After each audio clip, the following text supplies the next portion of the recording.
कल में chapter finish करेंगे और वेडनेसडे से जेनेटिक्स चालू करेंगे। ठीक है? क्वेश्चन आ गया है ना जेनेटिक्स का, 3 हिस्से में कराएंगे। तो जो पहला हिस्सा रहेगा 3 पार्ट में रहेगा, है ना? है नहीं नहीं, आप समझे नहीं। जेनेटिक्स बड़ा चैप्टर है ना। अब इकट्ठे मान लो आपको 400 क्वेश्चन देंगे तो उसको सॉल्व कब करोगे? तो 3 हिस्सों में क्वेश्चन देंगे, है ना? आप उसको सॉल्व करते हुए चले जाना। ठीक है? हाँ, 105 है, 105।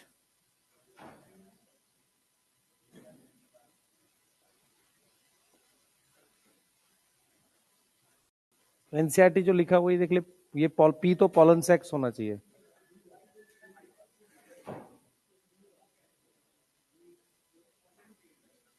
हाँ, पैक्ड विद क्यू नहीं होगा। क्या structure Q signify microspore mother cell, pollen sac लिखा हुआ है तो माइक्रोस्पोर मदर सेल क्या? डी ज्यादा ठीक है फिर तो। R is long and slender stalk. नहीं नहीं, क्या पूछा क्या है इसने? इनकरेक्ट पूछा है। तो P extend longitudinally throughout the length of anther and are packed with Q. अब क्यू नहीं पता ना तुम्हें क्या है?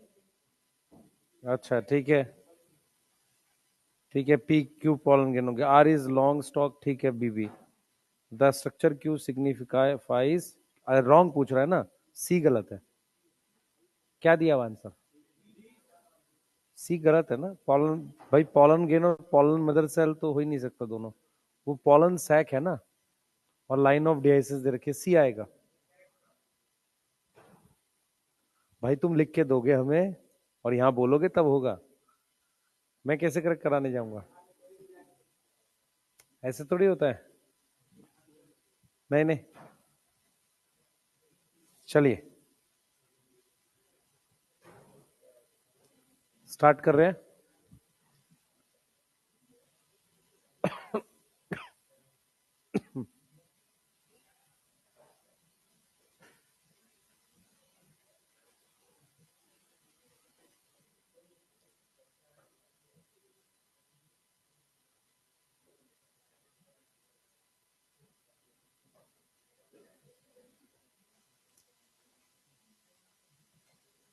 चलिए, लास्ट हमने वहां तक पढ़ा था,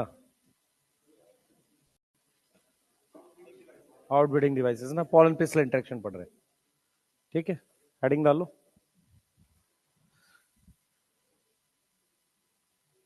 ये बच्चे लेट आते हैं कि आते ही नहीं अब क्लासेस में? अच्छा, क्या हो गया, सेल्फ स्टडी शुरू कर दी है? आप लोग के हॉस्टल्स के ही तो होंगे सब लोग। क्या कर रहे हैं, सेल्फ स्टडी है? वन शॉट देखने से अभी कहाँ टाइम आया वन शॉट का यार?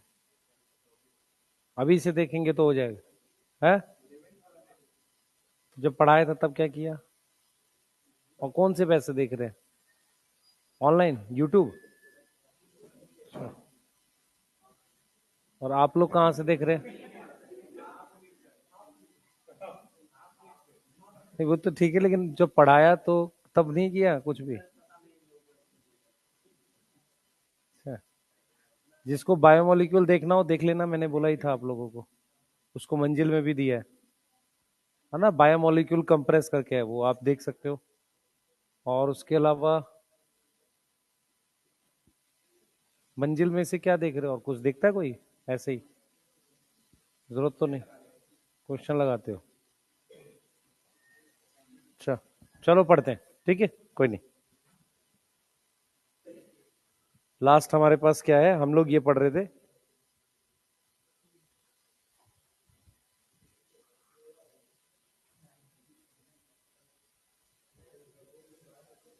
एक मिनट बेटा बस।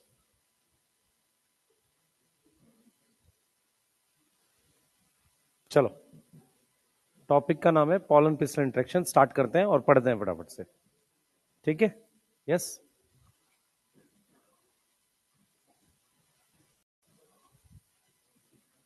पढ़े? ठीक है, तो स्टार्ट करते हैं, हेडिंग डाल लो, चलो पढ़ते। अप्रोक्स कितने बच्चे आ रहे हैं सुबह वाले बैच में? ये फिजिक्स में भी इतने रहते हैं, बढ़ते हैं कुछ?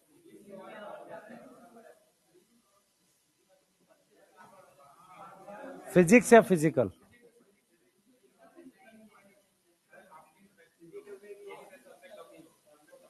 अच्छा,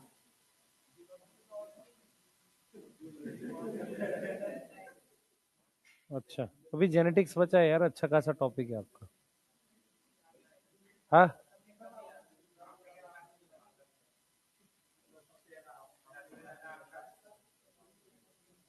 नहीं नहीं यार, यहाँ से सिलेक्शन कैसे होगा, बात दिक्कत ये है। कौन कौन टेस्ट दे रहा है रेगुलर? आप सब दे रहे हैं टेस्ट? टेस्ट देते रहो यार, है ना, उसके बिना तो नहीं होगा। क्या है दिक्कत, कहाँ है कि अभी वन शॉट देख रहे, वो मान लो पढ़ा ही नहीं कुछ भी 11th का, अब वन शॉट से थोड़ी हो जाएगा वो।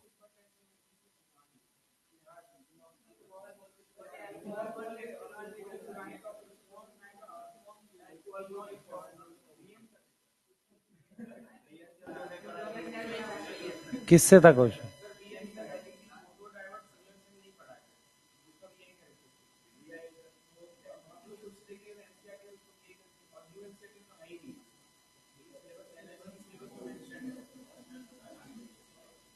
अच्छा, ठीक है। और बॉटनी में? उसमें पॉलिनेशन से ज्यादा तो नहीं आया था? ठीक है। तुम लोगों ने अभी सेक्सुअल रिप्रोडक्शन का क्वेश्चन बनाना चालू नहीं किया ना, कर लिया? इस वीक में बना लेना, है ना। इस वीक में क्वेश्चन बना लेना सेक्सुअल रिप्रोडक्शन फ्लावरिंग प्लांट पूरा, क्योंकि फिर जेनेटिक्स वाले में टाइम नहीं मिलेगा। ठीक है। हाँ, अभी टाइम है बेटा, और कुछ प्लान करते हैं चैप्टर वाइज टेस्ट वगैरह आपके। मैंने माइलस्टोन बोला था ना आपको, इस वीक में चालू करते हैं। आप लोग कितने बजे उठते हैं वैसे लगभग? 6-7 ऐसे उठते हैं? रात में कौन पढ़ता है आप में से? कोई पढ़ता है रात में देर तक? कितने बजे तक पढ़ता है? 12-1 बजे तक, ठीक है फिर तो। ठीक है, 45-50 मिनट आप लोग क्वेश्चंस कर पाएंगे अगर डेली? ज्यादा नहीं, 45 मिनट सुबह। एक्चुअल में क्या होता है मैं आपको बताता हूँ। जैसे नीट का पेपर जो आ रहा है ना, वो थोड़ा 10th बोर्ड हो गया।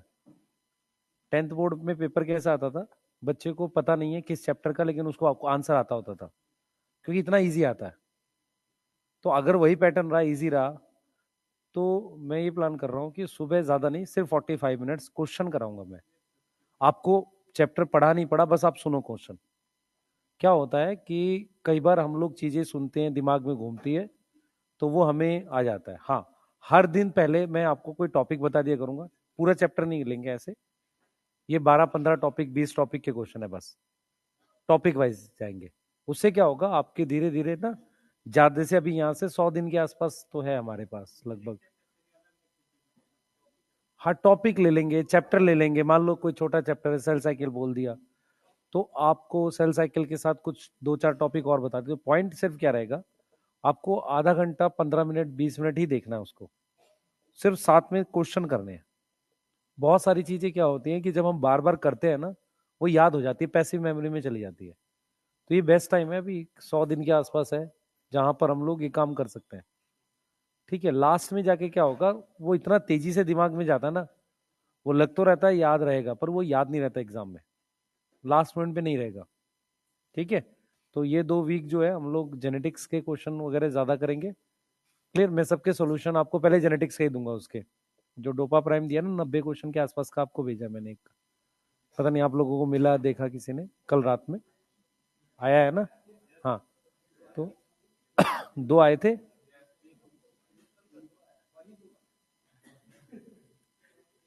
सेम होगा, उसमें एक में क्वेश्चन ज्यादा होगा, एक में 90 क्वेश्चन होगा। ठीक है। आपको क्या करने होंगे, 300 के आसपास टोटल क्वेश्चन में बनवाऊंगा आपसे, उसके बाहर नहीं जाएगा। ठीक है, उतना ही बनाना आपने, और नहीं बनाना। ठीक है, चलिए चालू करेंगे इसको। और सबसे पहले पॉलन पिस्टल इंटरेक्शन पहले सुनो ध्यान से, ताकि चीजें आपको याद रहे। ठीक है, जो मैं बात बोल रहा हूं। डोपा प्राइम फिर से दूसरा रहे,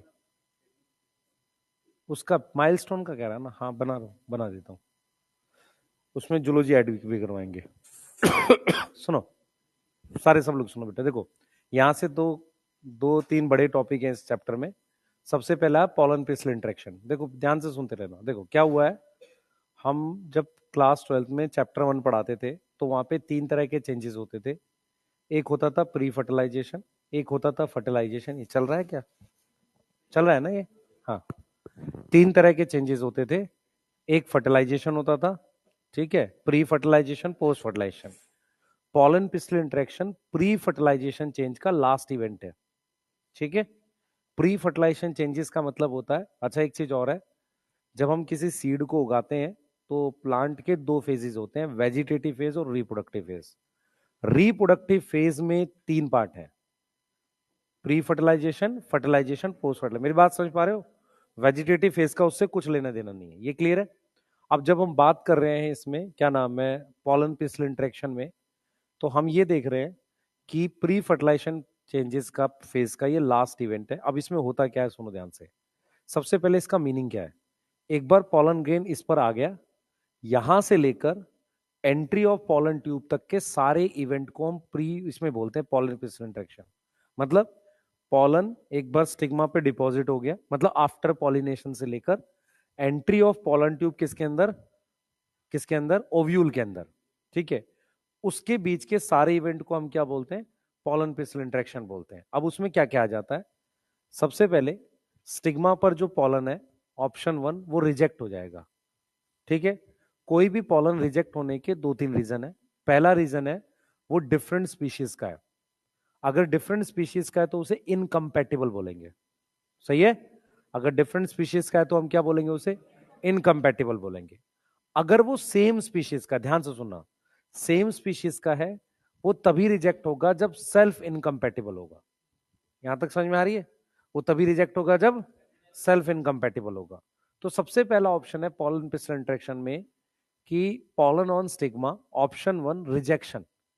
रिजेक्शन कब होगा, पहला डिफरेंट स्पीशीज, दूसरा सेल्फ इनकम्पैटिबल, ये याद रहेगा, ठीक है। अब दूसरा ऑप्शन है कि पॉलन एक्सेप्ट हो जाएगा और पॉलन ट्यूब बनाएगा। मेरी बात समझ में आ रही है? पॉलन एक्सेप्ट हो जाएगा और क्या बनाएगा, पॉलन ट्यूब बनाएगा। मेरी बात क्लियर है सबको? ठीक है। जब वो पॉलन ट्यूब बनाएगा, पॉलन ग्रेन, ध्यान सुनेंगे, पॉलन एक्सेप्ट हो गया और पॉलन ट्यूब बना रहा है, तो अब क्या होता है बेटा, जब पॉलन ट्यूब बनाता है तो उसके लिए पॉलन ट्यूब निकलती है जर्म पोर से, ठीक है। कौन सी लेयर पॉलन ट्यूब बनाती है, इंटाइन। कौन बनाती है, इंटाइन। इंटाइन बनी होती है पैक्टिन और सेलुलोज की, पानी एब्जॉर्ब करके फूल जाता है और वो बाहर आने लगता है। यहां तक समझ में आ रहा है? एनसीईआरटी लिखती है कि content of pollen, content of pollen वो पॉलन ट्यूब में आ जाता है। अब पॉलन ग्रेन के अंदर क्या कंटेंट है, वेजिटेटिव सेल का साइटोप्लाज्म है, उसके अलावा वेजिटेटिव सेल का न्यूक्लियस है, और किसका न्यूक्लियस है, दो मेल गैमेट।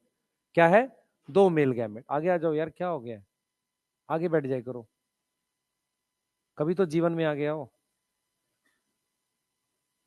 नहीं, पता नहीं कौन बेवकूफ कहता था बैक बेंचर सिलेक्ट होते हैं, ऐसा कुछ नहीं होता। पेपर देने जाएगा नहीं बैक बेंचर तो सिलेक्ट कैसे होगा, है ना? ऐसा कोई नियम नहीं है। मैं बार बार बोलता हूँ इस बात को, सिलेक्ट होने के लिए पढ़ना पड़ता है। हाँ, गरीब होने से, बैक बेंचर होने से, ठीक है, रील देखने से हम सिलेक्शन नहीं कर सकते, ठीक है, क्लियर है? क्योंकि फिर हम रील ही देखते रहेंगे। चलो इधर ध्यान दो। तो हमने क्या बोला है, सबसे पहले पॉलन ऑन स्टिग्मा, एक्सेप्ट और रिजेक्ट। रिजेक्ट होने के रीजन, पहला डिफरेंट स्पीशीज, दूसरा सेल्फ इनकम्पैटिबल, ये दो बातें ठीक है। अब पॉलन जब एक्सेप्ट होगा तो क्या बनाएगा, पॉलन ट्यूब बनाएगा। पॉलन ट्यूब कहां से निकलेगी, जर्म पोर से।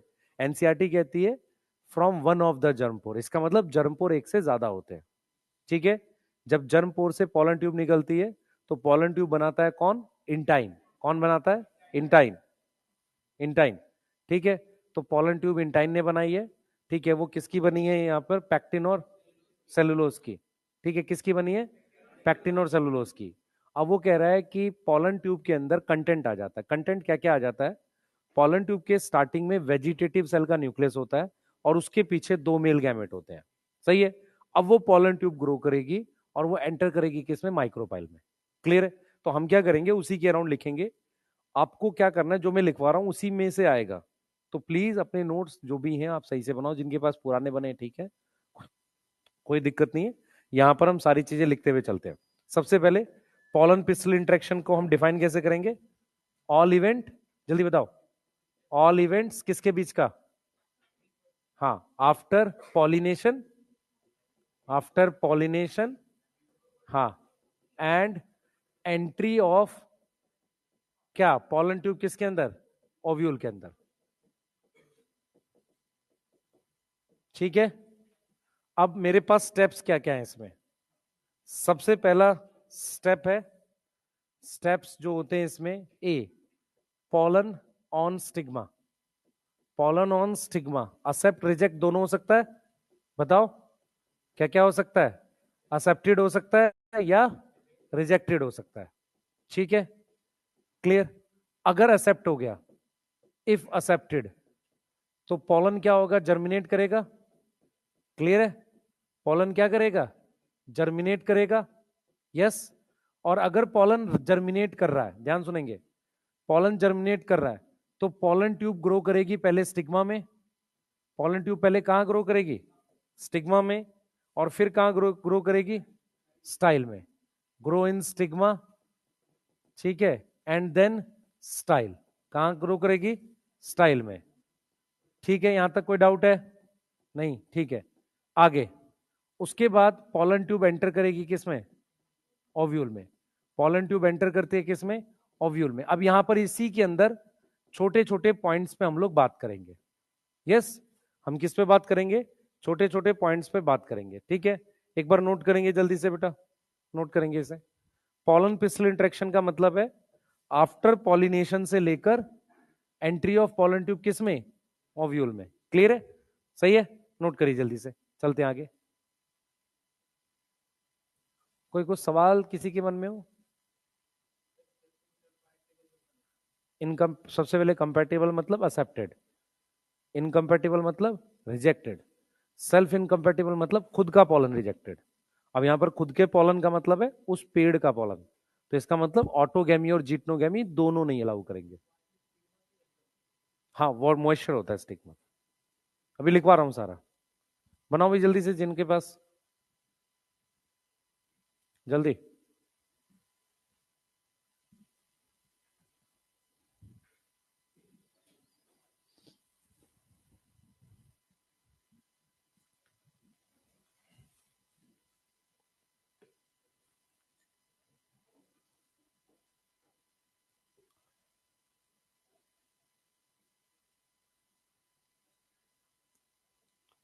लिख लो जल्दी से।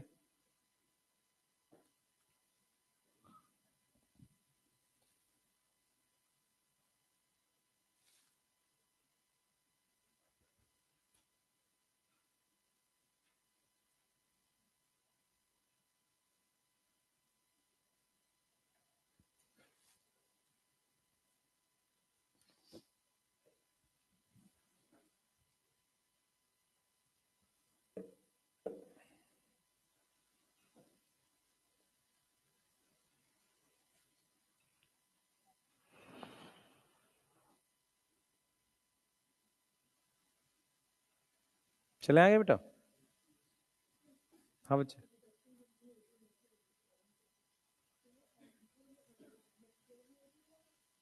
यंग एंथर में होती है, वो पॉलन सेक के अंदर पॉलन मदर सेल नहीं है बेटा वो। ये ठीक है, यहां तक ठीक है बेटा? चले आगे, लिख लिया सबने? जल्दी बताओ। अरे लिख लिया? हाँ, चलो आगे चलते हैं, आ जाओ। अब देखो इसको समझते हुए चलते हैं।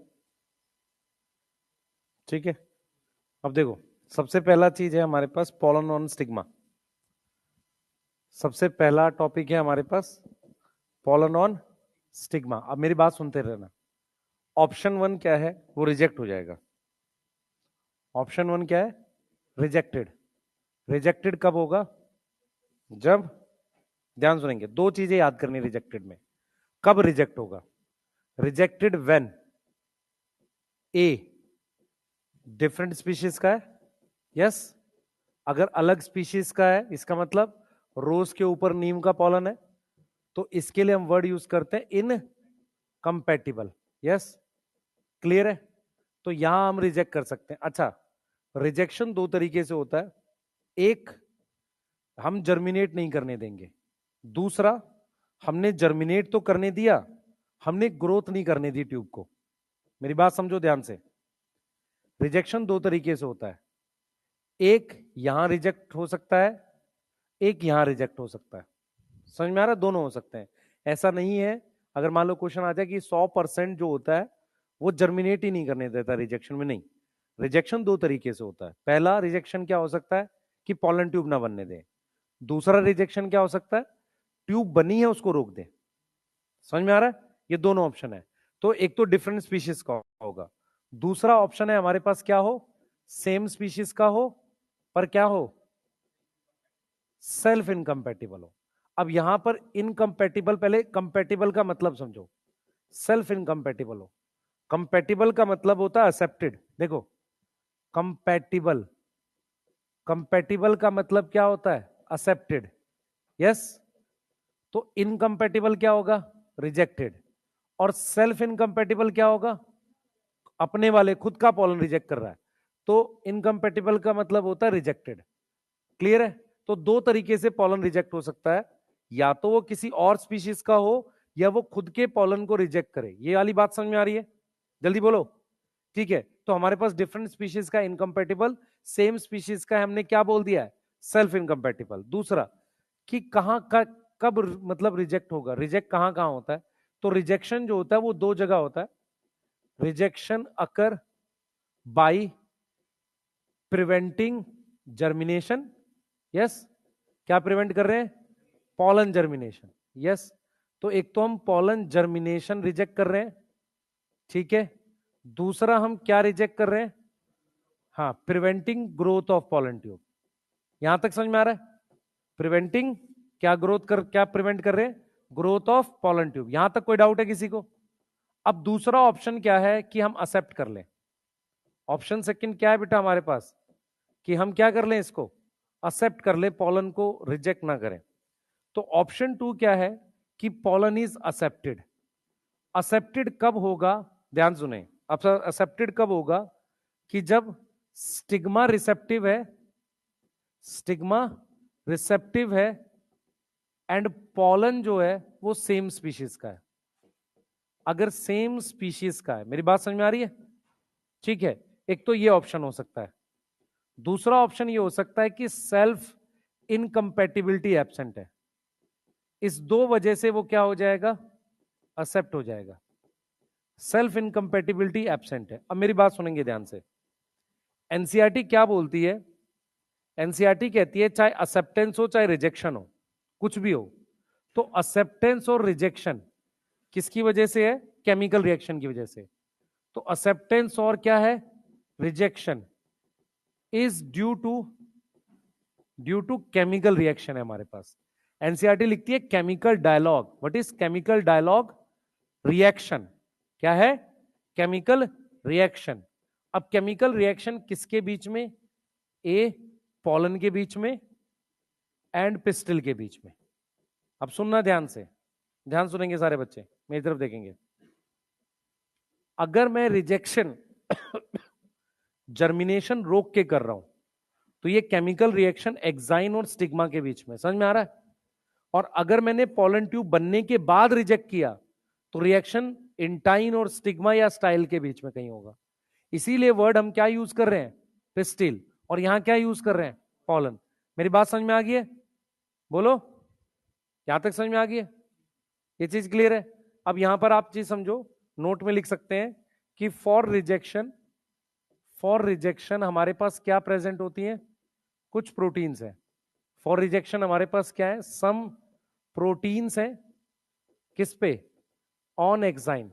एक्चुअल में क्या होता है कि अगर हमने ये रिएक्शंस अच्छे से समझ लिए कैसे हो रहे हैं, तो हम इनकम्पैटिबल पॉलन को भी जर्मिनेट करा ले जाते हैं। मेरी बात ध्यान से सुनना। अगर हमने ये वाले रिएक्शन समझ लिए, केमिकल रिएक्शन, कि कौन सी एक्साइन पर कौन सा ऐसा प्रोटीन है जिसकी वजह से वो रिजेक्ट हो रहा है, तो हम क्या कर सकते हैं, आर्टिफिशियल हाइब्रिडाइजेशन की, मतलब अपनी मर्जी से जो हम पॉलन चाहते हैं वो करवा ले जाएंगे अगर हमें वो रिजेक्शन वाले चीजें समझ आ रखी है, ये एनसीईआरटी कहती है। देख लो ध्यान से, पॉलन ऑन स्टिग्मा ऑप्शन 1 है, रिजेक्टेड कहां होगा, दूसरी स्पीशीज का, या सेम स्पीशीज में क्या हो, सेल्फ इनकम्पेटिबल। दो जगह रिजेक्शन होता है, या तो पॉलन जर्मिनेट नहीं करने देंगे, और अगर जर्मिनेट करने दिया तो हम क्या नहीं बनाने देंगे, पॉलन ट्यूब बनाने नहीं देंगे। असेप्टेड होगा तो सेम स्पीशीज का हो रिसेप्टिव स्टिग्मा पे, दूसरा सेल्फ इनकम्पेटिबिलिटी एब्सेंट हो। एक्सेप्टेंस और rejection is due to chemical dialogue या केमिकल रिएक्शन, किसके बीच में, between and pollen and pistil, between pollen and pistil. Mainly क्या होती है, कुछ प्रोटीन्स होती हैं, किसके लिए, रिजेक्शन या एक्सेप्टेंस के लिए। किस पर होती है ये, एक्साइन पर। क्लियर है, नोट करिए, आगे चलेंगे जल्दी फास्ट। अब तो ठंड खत्म हो गई भाई, अब आ जाए करो टाइम पे, नहीं है ना, कल से नहाना भी शुरू कर दोगे तुम लोग, है, कल नहीं आएगा, ठीक है, शाबाश, मत नहाओ। हाँ कल वो है, कल मकर संक्रांति है, हाँ हाँ बेटा, नहीं है लेकिन हमें पढ़ना नहीं सिलेबस में। एक्चुअल में क्या होगा कि हम क्या करेंगे, में एक टॉपिक होता है उसे मिक्स पॉलिनेशन कहते हैं। मिक्स पॉलिनेशन में हम क्या करते हैं, स्टिग्मा को बेवकूफ बनाते हैं। कैसे, कुछ पॉलन कंपेटिबल डाल देंगे, उसके बीच में कुछ इनकम्पेटिबल पॉलन डालते हैं, उसे मिक्स पॉलिनेशन कहते हैं, उसके थ्रू कर सकते हैं। तो हमने कर ली इस पे स्टडी, लेकिन और करी भी किसने, एक महेश्वरी नाम के, पंचारन महेश्वरी नाम से शायद कोई साइंटिस्ट है, इंडियन साइंटिस्ट है, ज्यादातर काम उनका है एम्ब्रियोलॉजी पे, ये इसको कहते हैं एम्ब्रियोलॉजी, ठीक है। पर तुम्हारे सिलेबस में ऐसा कुछ है नहीं अभी। 12th क्लास के सिलेबस में कितना ही पढ़ा देगा वो। हाँ आगे आजा, जल्दी तो आएगा नहीं तू, सही है, हाँ।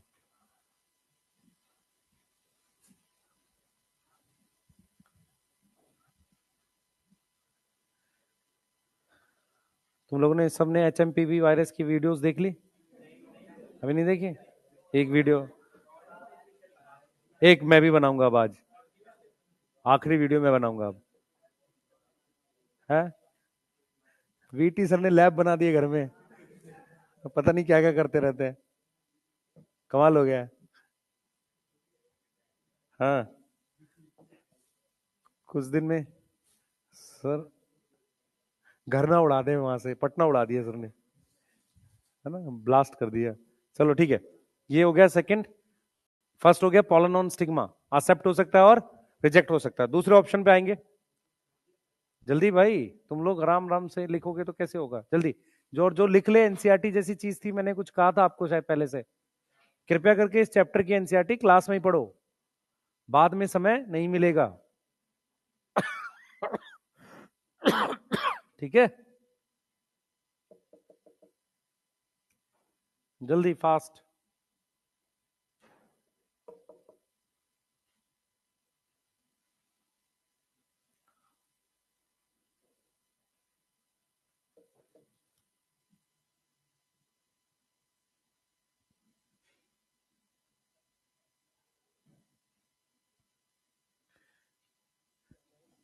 है,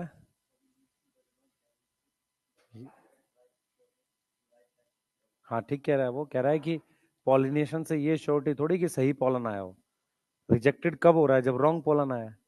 ये जो रिजेक्शन हो रहा है, ये किसकी वजह से हो रहा है, ये रिजेक्शन किसके होगा, हम इसको रॉन्ग पॉलन कहते हैं। अब रॉन्ग पॉलन का मतलब क्या होता है, या तो सेल्फ इनकम्पेटिबल हो या डिफरेंट स्पीशीज का हो, सही है। राइट टाइप पॉलन का क्या मतलब है, कंपेटिबल, समझ में आ गया। तो रॉन्ग टाइप पॉलन का मतलब समझ में आ रहा है, ठीक है, जल्दी फास्ट बैठ जाओ, है। क्या कह रहा है कि pollination does not guarantee right type pollen, pollination से सही पॉलन आए इस बात की कोई गारंटी नहीं है। अगर पॉलन रॉन्ग है तो रिजेक्ट हो जाएगा, सही है तो एक्सेप्ट होगा। और रॉन्ग कब है, जब वो डिफरेंट स्पीशीज का हो या सेल्फ इनकम्पेटिबल हो। हाँ बेटा,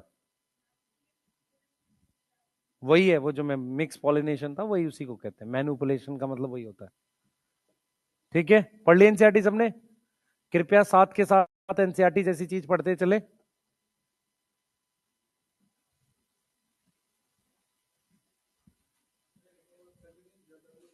कॉन्टिन्यूस डायलॉग का मतलब होता है केमिकल रिएक्शन। स्टिग्मा और स्टाइल सॉरी पिस्टिल और पॉलन के बीच में केमिकल रिएक्शन चल रहा है। हो गया, चले आगे भाई।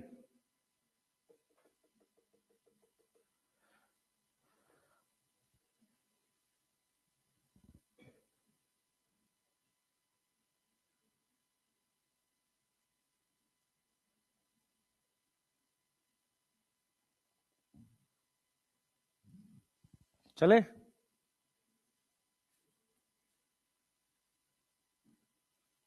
ठीक है, पढ़ लियो एनसीईआरटी। किसी को कुछ पूछना है एनसीईआरटी में लाइन? नहीं,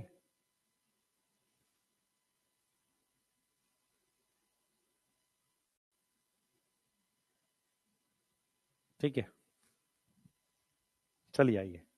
तो pollen on stigma, now pollen is accepted. अब मान लो पॉलन हमने एक्सेप्ट कर लिया, ठीक है। तो अगर पॉलन एक्सेप्ट हो जाएगा तो क्या करना चाहिए? हाँ भाई, इफ पॉलन इज एक्सेप्टेड तो पॉलन जर्मिनेशन करेंगे, यस। तो पॉलन क्या होगा? जर्मिनेट करेगा।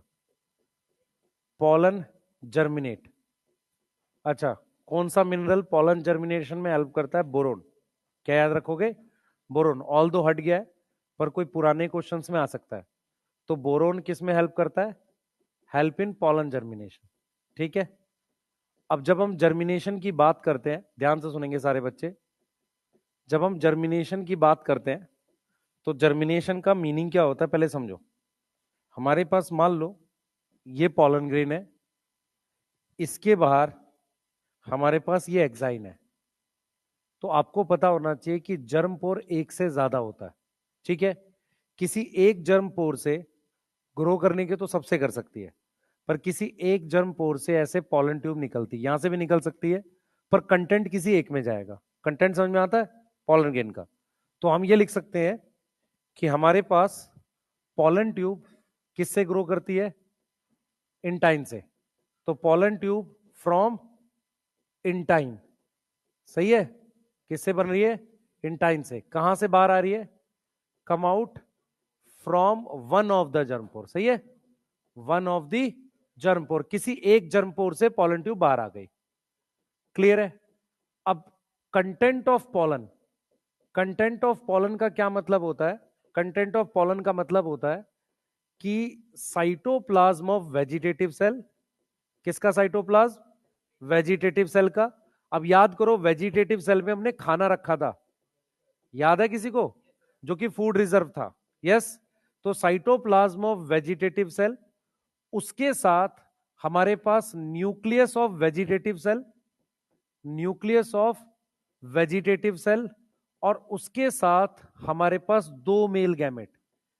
ये दो मेल गैमेट किस में आ जाते हैं? कम इन पॉलन ट्यूब। यहां तक समझ में आ रही है? ये सब किस में आ गए? कंटेंट ऑफ पॉलन किस में आ गया? पॉलन ट्यूब में आ गया। ये वाली बात समझ में आ रही है? तो पॉलन ट्यूब में क्या क्या कंटेंट आ जाता है जरा समझो ध्यान से बेटा। पॉलन ट्यूब जो होती है वो जब ग्रो करके ये ऐसे बनी है हमारे पास, तो पॉलन ट्यूब में हमारे पास जो कंटेंट आता है, अब देखो पॉलन ट्यूब की आंखें नहीं है, केमिकल से उसको नीचे की तरफ ऐसे ग्रो कराना पड़ेगा। तो इसमें न्यूक्लियस किसका आ जाता है? इसमें न्यूक्लियस आ जाएगा वेजिटेटिव सेल का। मुझे वेजिटेटिव सेल का न्यूक्लियस इसमें क्यों चाहिए? क्योंकि वेजिटेटिव सेल का न्यूक्लियस ही इसको लेकर जाएगा माइक्रोपाइल तक। उसके अलावा मुझे दो मेल गैमेट यहां पर चाहिए होते हैं। अब होता क्या है कि दो मेल गैमेट, वेजिटेटिव सेल का न्यूक्लियस और साइटोप्लाज्म, समझ रहे हो मेरी बात यहां पे? और यहां पर क्या है हमारे पास? साइटोप्लाज्म है। ये सारी चीजें किसमें प्रेजेंट होती हैं? पॉलन ट्यूब में। यहां तक समझ में आ रहा है बेटा? ये छोटे छोटे पॉइंट से क्वेश्चन बन जाएगा, क्लियर? अब सुनो, हमने जो भी खाना रखा था वेजिटेटिव सेल के पास, उस खाने की मदद से पॉलन ट्यूब ग्रो करेगी। शुरुआत में खाना वेजिटेटिव सेल से मिलता है, आगे का खाना वो स्टाइल से एब्जॉर्ब करता है। पहले हम ऐसे लिखवाते थे कि मान लो अगर टोटल लेंथ पॉलन ट्यूब की 3 है, तो वो 2/3 के आसपास जो है, 2/3 के आसपास वेजिटेटिव सेल के खाने से काम चला लेता है। 1/3 आगे की ग्रोथ के लिए उसको स्टाइल से न्यूट्रिशन एब्जॉर्ब करना पड़ता है। यहां तक समझ में आ रही है? तो वेजिटेटिव सेल में खाना क्यों रखा था? For growth of pollen tube, पहला पॉइंट हो गया। दूसरा पॉइंट क्या है कि वेजिटेटिव सेल का न्यूक्लियस आगे आ जाता है और वो पॉलन ट्यूब की ग्रोथ को कंट्रोल करेगा। समझ में आ रहा है? अब इसका मतलब ये है कि जो ऊपर का पॉलन है उसकी कोई वैल्यू नहीं है, अब सब कुछ किस में आ गया? पॉलन ट्यूब में। यहां तक समझ में आ रहा है? अब क्या हुआ था, अगर पॉलिनेशन, ध्यान सुनेंगे, अगर पॉलिनेशन हुई थी 3 सेल स्टेज में, पॉलिनेशन अगर कब हुई थी? 3 सेल स्टेज में, जिसमें मेरे पास एक वीसी का न्यूक्लियस था और साथ में कितने मेल गैमेट थे? 2 मेल गैमेट थे। तो स्टार्टिंग से मेरे पास पॉलन ट्यूब में क्या होता है? फ्रॉम स्टार्टिंग, स्टार्टिंग से पॉलन ट्यूब में क्या होता है बेटा? स्टार्टिंग से पॉलन ट्यूब में हमारे पास, स्टार्टिंग से पॉलन ट्यूब में हमारे पास क्या होंगे? 2 मेल गैमेट होंगे। समझ में आ रहा है कि स्टार्टिंग से ही उसमें, शुरुआत से ही 2 मेल गैमेट होंगे। लेकिन अगर पॉलिनेशन हुई थी 3 सेल स्टेज, 2 सेल स्टेज में, तो अगर पॉलिनेशन 2 सेल स्टेज में हुई थी तो उस केस में क्या होगा? स्टार्टिंग में पॉलन ट्यूब में क्या था? स्टार्टिंग में पॉलन ट्यूब में क्या होगा? एक वीसी का न्यूक्लियस, समझ में आ रहा है, प्लस एक जीसी का न्यूक्लियस, क्योंकि उसको मेल गैमेट तब बोलेंगे जब वो डिवाइड कर जाएगा। क्लियर है? और जब पॉलन ट्यूब किसमें ग्रो करेगी? स्टिग्मा में। पॉलन ट्यूब किसमें ग्रो कर गई? ट्यूब इन स्टिग्मा। तो जो जीसी का न्यूक्लियस है वो डिवाइड करेगा, न्यूक्लियस ऑफ जीसी क्या करेगा? डिवाइड करेगा, डीसी डिवाइड एंड फॉर्म क्या बनाएगा? 2 male gamete and form 2 male gamete. इतनी बात में किसी को डाउट है क्या? 2 मेल गैमेट वो कब बनाएगा? जब पॉलन ट्यूब किस में आ जाएगी? स्टिग्मा में आ जाएगी। इधर देखो बेटा, ध्यान से देखो, जैसे मान लो ये हुई है 3 सेल स्टेज की पॉलिनेशन, तो जब 3 सेल स्टेज की पॉलिनेशन हुई है तो ये वेजिटेटिव सेल का न्यूक्लियस है और यहां पर क्या है? 2 मेल गैमेट है स्टार्टिंग से। ये बात समझ में आ रही है? लेकिन अगर पॉलिनेशन हुई है 2 सेल स्टेज में, तो 2 सेल स्टेज में हमारे पास ये वीसी का न्यूक्लियस है, यस, और ये किसका न्यूक्लियस है? ये जीसी का न्यूक्लियस है। अब जब पॉलन ट्यूब स्टिग्मा में ग्रो कर रही है, ये जगह क्या है? ये स्टिग्मा है जगह। तो जब पॉलन ट्यूब स्टिग्मा में ग्रो कर रही है तो मेरे पास कितने मेल गैमेट बन गए? ये 2 मेल गैमेट। ये समझ पा रहे हो? कितने मेल गैमेट बन गए? 2। तो ये मेल गैमेट कब बने हैं? जब पॉलन ट्यूब किस में आ गई? स्टिग्मा में। ये याद रहेगा। अल्टीमेटली मुझे 2 मेल गैमेट चाहिए, चाहे पॉलिनेशन 2 सेल स्टेज में हो चाहे 3 सेल स्टेज में। ये बात समझ में आ रही है? अगर देखो एक चीज यहां पर कहां कैच है, क्वेश्चन गलत होगा। एनसीईआरटी ने मैच्योर पॉलन को 2 सेल स्टेज लिख दिया है, तो मैच्योर पॉलन का मतलब ये नहीं है। देखो क्वेश्चन अगर आ जाए, मैच्योर पॉलन इंप्लाइज, इंप्लाइज मतलब क्या मतलब है? पहला, पॉलन विच इज पॉलिनेट, दूसरा पॉलन विद 3 न्यूक्लियाई। पहला आंसर आएगा। जो पॉलन ग्रेन एंथर से निकल गया वो मैच्योर है, चाहे वो 2 सेल का हो चाहे 3 सेल का हो। 60% में 2 सेल में निकल रहा है। तो मैच्योर पॉलन का मतलब ये नहीं है कि उसमें 3 सेल होने चाहिए। मैच्योर पॉलन का क्या मतलब है? कि वो पॉलिनेशन होना चाहिए उसका, वो एंथर्स में से निकलना चाहिए डिहाइसेंस से, वो चाहे 2 सेल का हो चाहे 3 सेल का हो। 3 सेल का होगा तो शुरुआती 2 मेल गैमेट और वीसी, और अगर 2 सेल का होगा तो क्या होगा? क्लियर है? बोलो, यहां तक क्लियर है? कोई डाउट? हाँ बेटा बोल। हाँ, डिस्पर्स मतलब एंथर डिहाइस होना चाहिए। हाँ, अगर एंथर डिहाइस हो गया तो वो मैच्योर पॉलन है, चाहे 2 का हो चाहे 3 का हो। एनसीईआरटी के अकॉर्डिंग 60% 2 का है। समझ में आ रहा है? लेकिन चाहे कैसा भी पॉलन हो, फाइनली कितने न्यूक्लियस बनने चाहिए? 3। एक आगे वेजिटेटिव सेल का, पीछे 2 मेल गैमेट का। अच्छा, वेजिटेटिव सेल का आगे क्यों चल रहा है? क्योंकि उसको ग्रोथ ऑफ पॉलन ट्यूब क्या करनी है? कंट्रोल करनी है। क्लियर है? यस। इसका मतलब क्या होगा? जब इसकी एंट्री होने वाली होगी ना पॉलन ट्यूब की, वेजिटेटिव सेल का न्यूक्लियस डी जनरेट हो जाएगा, क्योंकि उसका काम खत्म हो गया। वेजिटेटिव सेल के न्यूक्लियस का काम कहां तक है? सिर्फ पॉलन ट्यूब की ग्रोथ तक। जैसे ही वो उसकी ग्रोथ पूरी कर लेगा, वो न्यूक्लियस फिनिश हो जाएगा। अब रह जाएंगे 2 मेल गैमेट। क्लियर है यहां तक? है? माइक्रोपाइल तक ये पहुंचा देगा, लेकिन माइक्रोपाइल के अंदर वेजिटेटिव सेल का न्यूक्लियस नहीं घुसता। आ गई समझ? याद हो रहा है ये बातें? ये छोटे छोटे पॉइंट्स पूछेगा। ये लिखा है एनसीईआरटी में, ये वाली बात, ये वाली बात लिखी है एनसीईआरटी में। आप देखो, चेक करो, लिखा हुआ है स्टिग्मा में डिवाइड करता है। एक छोटी सी लाइन है ऊपर, यहां लिखी होगी ऊपर की तरफ, यहीं पे कहीं पे। कौन सा पेज नंबर है बेटा? 17 है नई एनसीईआरटी में, 33, 34 पुरानी एनसीईआरटी में। उसी में ऊपर की तरफ आपको लिखा हुआ मिल जाएगा, इधर नहीं पीछे ही, पीछे कि वो स्टिग्मा में डिवाइड किया है। मिला किसी को? ठीक है, वो पूछेगा ये छोटी छोटी बातें, और ये चैप्टर ऐसा है जहां से डीप छोटी बातें पूछी जाती हैं, बाहर से नहीं जाएगा, यहीं से पूछ डालेगा।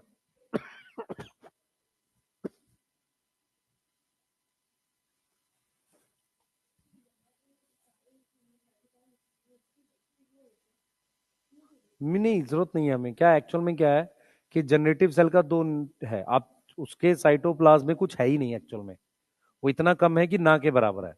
तो हम सिर्फ किसका कंसिडर कर रहे हैं? वेजिटेटिव सेल का। क्लियर है? क्योंकि हम वेजिटेटिव सेल का जो न्यूक्लियस है ना, सॉरी सेल है, उसमें ज्यादा हमें साइटोप्लाज्म रखना ही था, नहीं तो पोलन ट्यूब की ग्रोथ नहीं करा पाते। सही है? तो जनरेटिव सेल का साइटोप्लाज्म ना के बराबर है, उसको कंसिडर ही नहीं करते। ठीक है,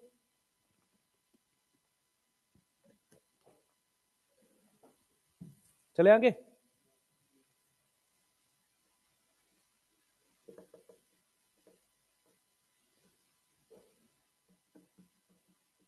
हाँ बेटा, क्या चीज? पोलन ट्यूब जब स्टिग्मा में है, पोलन ट्यूब में हुआ जब वो कहां ग्रो कर रही है? स्टिग्मा में। एक्चुअल में पोलन ट्यूब की तीन लोकेशन है, pollen on tube in stigma, फिर स्टाइल, फिर ओवरी। तो हमें स्पेसिफाई करना पड़ेगा कि वो डिवीजन कहां हो गई थी। समझ में आ गया? हाँ, और वो लिख रही है एनसीईआरटी की जब वो स्टिग्मा में होता है तभी डिवाइड कर जाता है।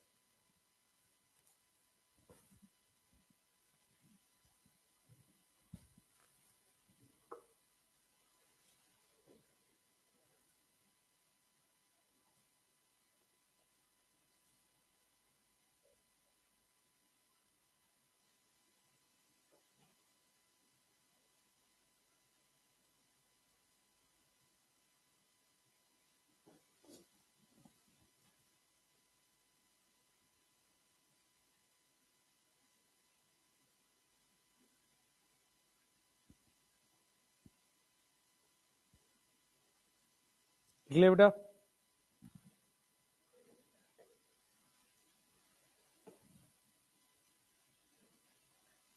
एनसीईआरटी समझ में आ रही है सबको?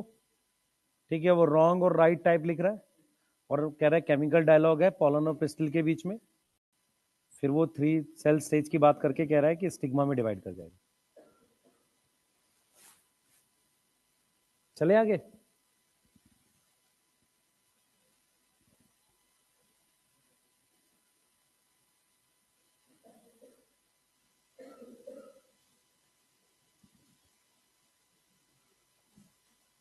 चले,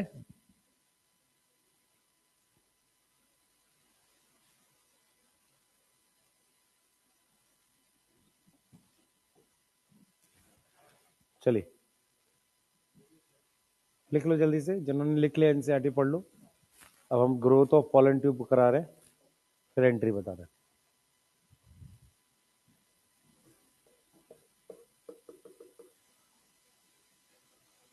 कृपया थोड़ा फास्ट सुनाएं, क्योंकि वेडनेसडे से अपने को जेनेटिक्स चालू करना है। ठीक है, बुधवार से।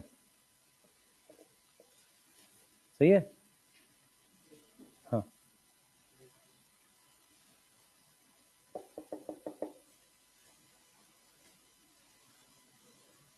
फ्रूट, और तुम फ्रूट तो पढ़ चुके हो पहले ही, मॉर्फो में फ्रूट तो हमने पढ़ा डिटेल में, तो जो है इस एनसीईआरटी में वही पढ़ाएंगे आपको।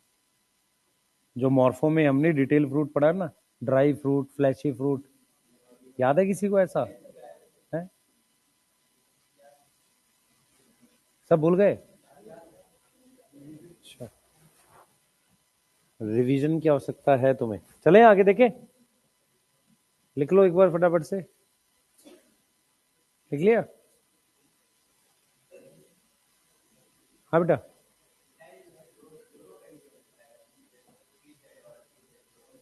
कौन?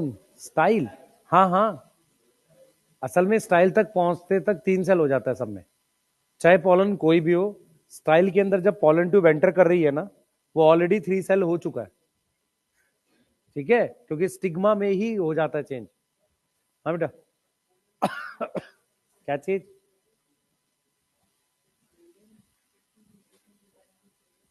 डायनेमिक का मतलब होता है कि केमिकल्स के थ्रू हो रहा है, और मतलब उसमें कुछ कुछ चेंजेस भी हो सकते हैं जरूरत के हिसाब से, रिजेक्शन, एक्सेप्टेंस, कोई केमिकल, ये सारा इस तरीके से बोलो। अब देखो बेटा, पोलन ट्यूब सबसे पहले ग्रो करती है स्टिग्मा में, ठीक है।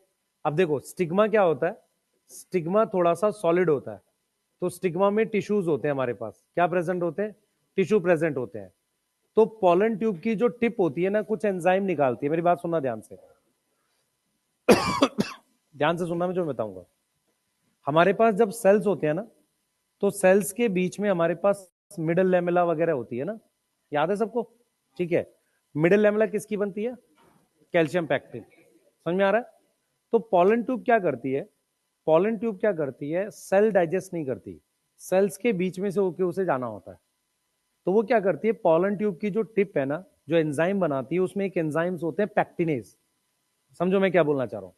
मैं ये, हाँ, पैक्टिनेज क्या करेगा? अच्छा, अब आ रहा है? ठीक है, मैं क्या कह रहा हूं आपसे कि पोलन ट्यूब क्या है, क्योंकि स्टिग्मा थोड़ा सा सॉलिड होता है, तो पोलन ट्यूब को कुछ एंजाइम रिलीज करके उन सेल्स के बीच में से जाना होता है। ठीक है, सेल्स के बीच में कौन सी लेयर होती है? Middle lamella. अगर मुझे मिडल लेमला को डाइजेस्ट करना है तो मुझे पैक्टिन को डाइजेस्ट करना पड़ेगा। तो पोलन स्टिग्मा में टिश्यू प्रेजेंट है, तो पोलन ट्यूब क्या करती है? पोलन ट्यूब एंजाइम रिलीज करती है। समझ में आ रहा है? पोलन ट्यूब क्या करती है? रिलीज करती है एंजाइम। अब वो एंजाइम रिलीज करती है ताकि वो डाइजेस्ट कर सके इट्स वे इन स्टिग्मा। मेरी बात समझो, अपना रास्ता डाइजेस्ट कर सके। समझ में आ रहा है? किसके अंदर? स्टिग्मा में। स्टिग्मा में अपना रास्ता डाइजेस्ट कर सके। और वो जो एंजाइम होते हैं ना, वो सेलुलेज, पैक्टिनेज, इस तरह के एंजाइम हो सकते हैं। क्लियर है? पैक्टिनेज सुन के तुम्हें माइक्रोब से प्रोटीएज भी याद आ रहा होगा। यस, ठीक है। उसके बाद क्या होता है बेटा, जब हम स्टाइल की बात करते हैं तो मोस्ट ऑफ द प्लांट में स्टाइल हॉलो होता है। मोस्ट ऑफ द प्लांट में क्या होता है? स्टाइल जो होता है होलो होता है। यस, स्टाइल होलो है। तो पोलन ट्यूब आसानी से पास कर सकती है। पोलन ट्यूब क्या है? इजिली पास कर सकती है स्टाइल से। 2016 में एक क्वेश्चन आया था, उसने सॉलिड स्टाइल पूछा था। ठीक है, तो मोस्ट ऑफ द प्लांट में तो स्टाइल होलो होता है। तो हमारे पास क्या होता है? स्टाइल दो प्रकार का हो सकता है। एक हो सकता है खोखला, होलो। तो होलो में से तो इजिली पास हो जाएगी पोलन ट्यूब। यस, मेरी बात समझ में आ रही है? लेकिन अगर स्टाइल किसी कारण से सॉलिड है, तो सॉलिड स्टाइल में क्या होगा? मेरी बात समझना ध्यान से। सॉलिड स्टाइल में क्या होगा, जैसे स्टिग्मा में उसे पास करना पड़ा, वैसे सॉलिड स्टाइल में ऑलरेडी कुछ सेल्स के बीच में गैप होता है। जैसे मान लो ये स्टाइल है हमारे पास, तो अगर स्टाइल सॉलिड होता है, ऐसा ऐसा स्टाइल सॉलिड होता, तो इसका मतलब है कि इसमें क्या होते? सेल्स होते। तो सेल्स के बीच में ऑलरेडी एक रास्ता बना होता है पोलन ट्यूब को जाने के लिए। इसका मतलब नेचर, ये सॉलिड और होलो स्टाइल बताने का पर्पस ये है कि नेचर ने ऑलरेडी अरेंजमेंट कर रखी है सॉलिड स्टाइल वालों में भी। कैसे भी तो सॉलिड होगा, तो उसमें एनसीईआरटी नहीं है, उसमें क्वेश्चन था कंडक्शन और ट्रांसमिशन टिश्यू प्रेजेंट होता है। क्या प्रेजेंट होता है? कंडक्शन और ट्रांसमिशन टिश्यू। ये कुछ नहीं है, बीच में से जगह है। अब ये प्रीवियस ईयर का क्वेश्चन है, इसलिए बता दिया। बाकी इसके आने के कोई चांस नहीं है, दोबारा आ गया तो सेम आएगा, नहीं तो नहीं आएगा, इसलिए बता दिया इसको। तो हमारे पास पोलन ट्यूब पहले किस में ग्रो कर रही है? स्टिग्मा में। दूसरा किस में ग्रो कर रही है? स्टाइल में। और तीसरा वो ग्रो कर रही है ओवरी में। तो क्या होगा? ओवरी के अंदर पोलन ट्यूब ग्रो कर रही है। Pollen tube grow in ovary, और वो कहां चली जाएगी? क्लोज टू ओव्यूल चली जाएगी। अब यहां पर दो चीजें हैं। जब पोलन ट्यूब को ग्रो करना है तो उसे दो चीजें चाहिए। पहला चाहिए खाना, और दूसरी चाहिए डायरेक्शन। मेरी बात समझो ध्यान से। खाना उसको कौन देता है? वेजिटेटिव सेल से आके, सॉरी, वेजिटेटिव सेल का फूड रिजर्व, और बाद में वो स्टाइल से खुद एब्जॉर्ब करता है। मतलब मेरा कहने का मतलब ये है कि मान लो इसकी लेंथ 3 है, तो 2/3 ये ऊपर से खाना ले लेता है। बाकी का बचा हुआ 1/3 के लिए इसको खाना खुद स्टाइल से एब्जॉर्ब करना पड़ता है। मेरी बात समझ पा रहे हो मैं क्या बोल रहा हूं? तो आपको ये समझना है कि ग्रोथ ऑफ पॉलन ट्यूब के लिए खाना, ग्रोथ ऑफ पॉलन ट्यूब के लिए खाना, फूड कहां से आएगा? फूड कहां से आएगा? From food reserve of vegetative cell. समझ में आ रहा है? Food reserve of vegetative cell, ये जरूर याद रखें, ऑफ वेजिटेटिव सेल। दूसरा, डायरेक्शन। डायरेक्शन में क्या होता है बेटा? ओव्यूल जो है कुछ केमिकल प्रोड्यूस करता है, उस केमिकल में मेरे पास केमिकल प्रोड्यूस करता है ओव्यूल में, बेसिकली कहां से आता है वो? जो सेल्स है ना, फिलीफॉर्म अपरेटस और सिनर्जिड, वहां से। और वो हमारे पास कैल्शियम होता है। इसकी वजह से जो मूवमेंट होती है उसको हम कहते हैं कीमोट्रोपिज्म। क्या बोलते हैं? कीमोट्रोपिज्म। आपने दो तरह की मूवमेंट पढ़ी है, एक पढ़ी है टैक्टिक और एक पढ़ी है ट्रॉपिक। टैक्टिक मूवमेंट होती है जिसमें सिर्फ मूवमेंट होती है, ग्रोथ नहीं होती। ट्रॉपिज्म में क्या होती है? ग्रोथ भी होती है और मूवमेंट भी होती है। मेरी बात समझ में आ रही है? जैसे जो प्लांट हम लोग ऑक्सिन का रोल बढ़ाते हैं, वो फोटोट्रॉपिज्म है। तो प्लांट ग्रो करते हुए बेंड करता है, सिंपल बेंड नहीं करता। मेरी बात समझ पा रहे हो? ऐसे ही यहां पर पोलन ट्यूब क्या है, को डायरेक्शन कहां से मिलती है? एक केमिकल रिलीज हो रहा होता है माइक्रोपाइल में, जो सिनर्जिड है, और वो नॉर्मली क्या होता है? कैल्शियम का कुछ केमिकल होता है। तो उसमें कौन हेल्प करता है? ओव्यूल केमिकल प्रोड्यूस करता है, कहां पर? एट फ्रॉम सिनर्जिड्स, है ना? कहां से बन रहा है वो? सिनर्जिड से बन रहा है, वहीं से वो केमिकल उसको अट्रैक्ट कर रहा है। तो पोलन ट्यूब में जो डायरेक्शन आती है, उसको हम क्या बोलते हैं?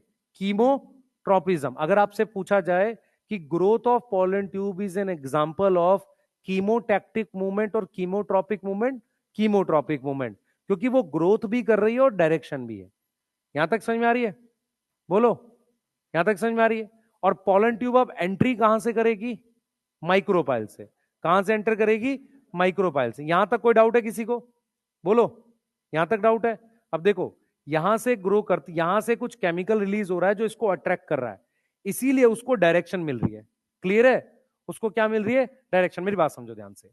असल में ऊपर से इतना खाना आता है, यहां तक तो आराम से ग्रो कर जाता है। उसके बाद उसको डायरेक्शन चाहिए कि यहां से एंटर करना है, यहां से एंटर करना है, कहां से एंटर करना है। अब ओव्यूल नीचे की तरफ है, तो जो आपने पढ़ा था, दो सिनर्जिड होते हैं और उस पे फिलीफॉर्म ऑपरेटस होते हैं। कोई एक सिनर्जिड पहले टूटना चालू कर देता है। जब जो सिनर्जिड टूट रहा है, जो सिनर्जिड टूट रहा है, वही सिनर्जिड क्या करता है? अट्रैक्ट करता है पोलन ट्यूब को। क्लियर है? वो टूट के कुछ केमिकल बना रहा होता है। क्लियर? अब हम क्या पढ़ने वाले हैं? एंट्री। क्या पढ़ेंगे? एंट्री। बना लो यहां तक जल्दी से। ये क्या बंद हो रहा है? चलो बनाओ,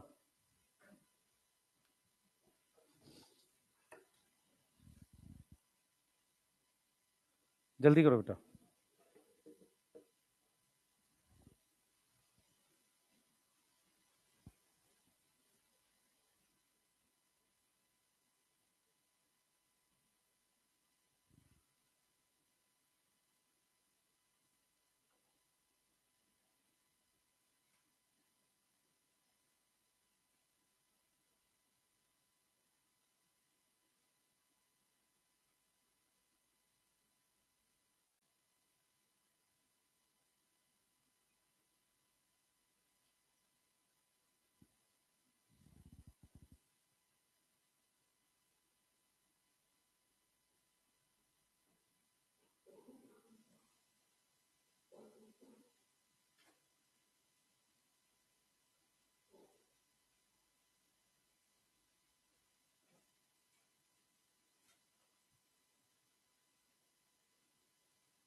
हो गया?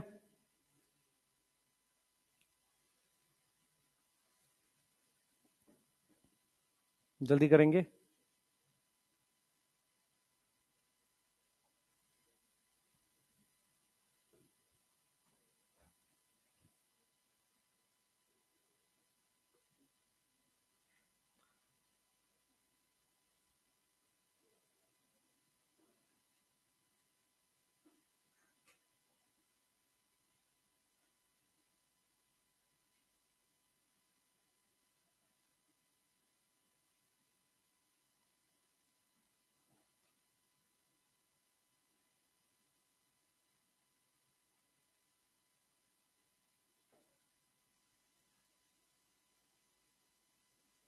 है बेटा?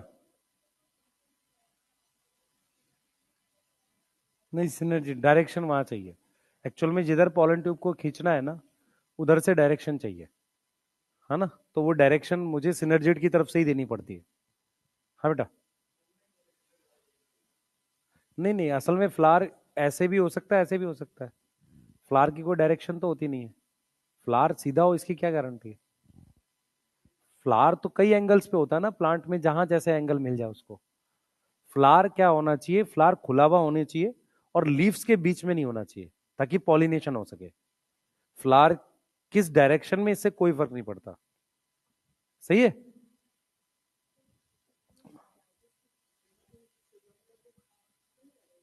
क्या चीज? एक्चुअल में क्या है कि पॉलन ट्यूब अपना रास्ता डाइजेस्ट कर रही है, वो स्टिग्मा खत्म नहीं करती। स्टिग्मा बहुत बड़ा होता है। पॉलन, अगर आप ध्यान से देखो, पॉलन सिंगल सेल है और सिंगल सेल से पॉलन ट्यूब बनी है। तो मान लो अगर मैं आपसे कहूं कि पॉलन ट्यूब इज, ध्यान सुनेंगे, पॉलन ट्यूब जो है वो टिश्यू है, सेल है, या सेल का पार्ट है, तो सेल का पार्ट है। तो सेल का पार्ट जो है वो बहुत छोटा है, तो पूरे स्टिग्मा को डाइजेस्ट नहीं करता। वो स्टिग्मा के दो सेल्स के बीच में से रास्ता डाइजेस्ट करता है। अब दो सेल्स के बीच में रास्ते में क्या मिलेगा उसको? कैल्शियम पैक्टेट की लेयर, मिडल लैमेला, उसको डाइजेस्ट करना। स्टाइल की बात कर रही है? मैं स्टिग्मा की बात कर रहा हूं। उसको अपना रास्ता स्टिग्मा में डाइजेस्ट करना है। स्टाइल इसे कहते हैं भाई। स्टाइल नॉर्मली कैसा होता है? खोखला, है ना? खोखला होता है, उसमें जगह होती है। और पोलन ट्यूब बहुत तेजी से ग्रो करती है उसमें। उसके बाद अब डायरेक्शन के लिए ओवरी में कुछ चाहिए। वही तो कह रहा हूं, सॉलिड के अंदर कंडक्शन टिश्यू है, हॉलो में तो जगह है। जो खोखला है उसमें तो खाली जगह है, जिसमें सेल्स भी हैं उसके बीच में जगह बनी हुई है। इसका मतलब, इसका सिंपल मीनिंग ये है कि पॉलन ट्यूब को सबसे कम मेहनत ग्रोथ के लिए स्टाइल में करनी पड़ती है। समझ आ रहा है मैं क्या कहना चाह रहा हूं? सबसे कम मेहनत का मतलब क्या है? आसानी से ग्रो करती है। हाँ बेटा?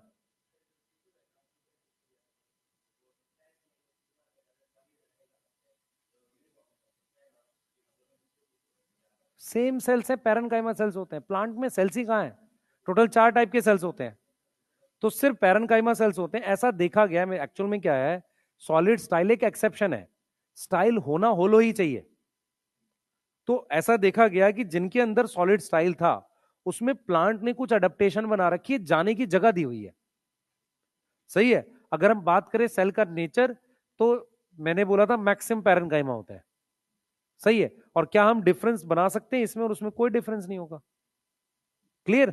चले आगे भाई, बोलो बच्चे। अगर हम मान, तो आप खुद से सोचो कि अगर हम स्टाइल और स्टिग्मा को एक अलग स्ट्रक्चर का नाम दे रहे हैं, इसका मतलब इनका स्ट्रक्चर के अलावा कुछ फंक्शन में भी डिफरेंस होता है। स्टिग्मा लैंडिंग प्लेटफॉर्म है, सॉलिड होता है। स्टाइल खोखलो खोखला थोड़ा सा होता है, होलो होता है। समझ में आ रहा है? नहीं तो ये दोनों सेम स्ट्रक्चर भाई, जुड़ा हुआ है ना, ये और ये तो सेम है। तो इसमें जो सेल होगा वो सेल इसमें भी होगा। ठीक है, चलिए आगे चलेंगे। एंट्री कराते हैं पॉलन ट्यूब की। हाँ भाई, देखें ध्यान से। पॉलन ट्यूब एंटर करती है, तो पॉलन ट्यूब कहां एंटर करती है जल्दी बताएंगे? ओवरी में जा रही है। सही है? तो माइक्रोपाइल साइड से एंटर करती है। आफ्टर पॉलन ट्यूब किस में एंटर कर गई? किस में एंटर करी है? Enter into ovary. अब सुनो ध्यान से, क्या होता था, ध्यान सुनेंगे। जब पहले हम भी पढ़ाते थे, पॉलन ट्यूब चैलेजा से भी जा सकती है, ठीक है, इंटेग्यूमेंट से भी जा सकती है, सही है, और माइक्रोपाइल से जाती है। मैक्सिमम केस में माइक्रोपाइल से जाती है। मेरी बात समझो। अगर हम इस तरीके से ओव्यूल बनाते हैं ऐसे, तो आपको पता है ये डबल इंटेग्यूमेंट का ओव्यूल है।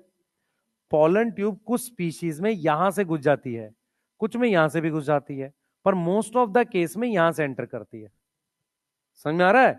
ये जो तीसरा केस है या फर्स्ट केस है, ये मैक्सिमम है।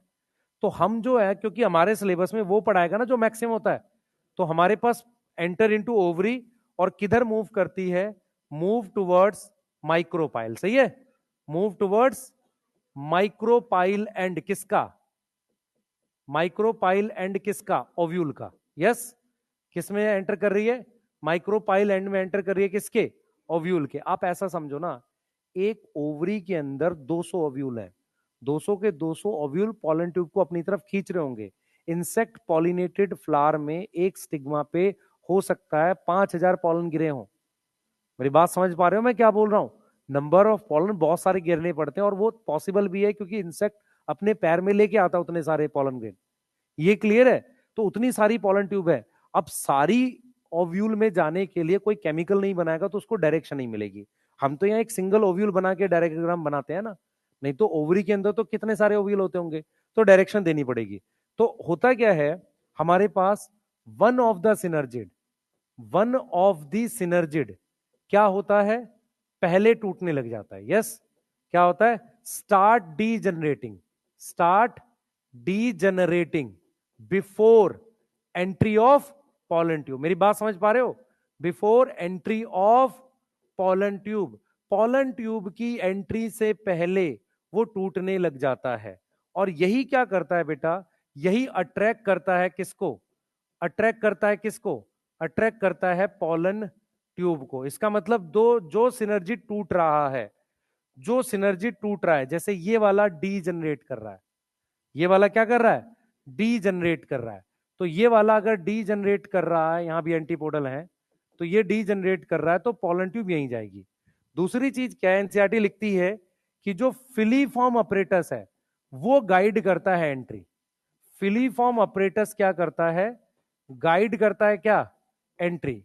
गाइड करता है किसकी, entry of pollen tube. Yes, entry of pollen tube. मेरी बात समझ में आ रही है? अब सुनो ध्यान से, अगर पॉलन ट्यूब माइक्रोपाइल से एंटर करती है, ध्यान से नहीं, माइक्रोपाइल से एंटर कर रही है, उसके लिए हम वर्ड यूज करते हैं पोरोगैमी। पोरो का मतलब होता है पोर। तो एंट्री ऑफ पॉलन ट्यूब कहां से, फ्रॉम माइक्रोपाइल, उसको हमने क्या नाम दिया है, उसको यहां लिख रहा हूं, पोरो मतलब पोर, छेद, गैमी मतलब फर्टिलाइजेशन। यहां समझ में आ रहा है?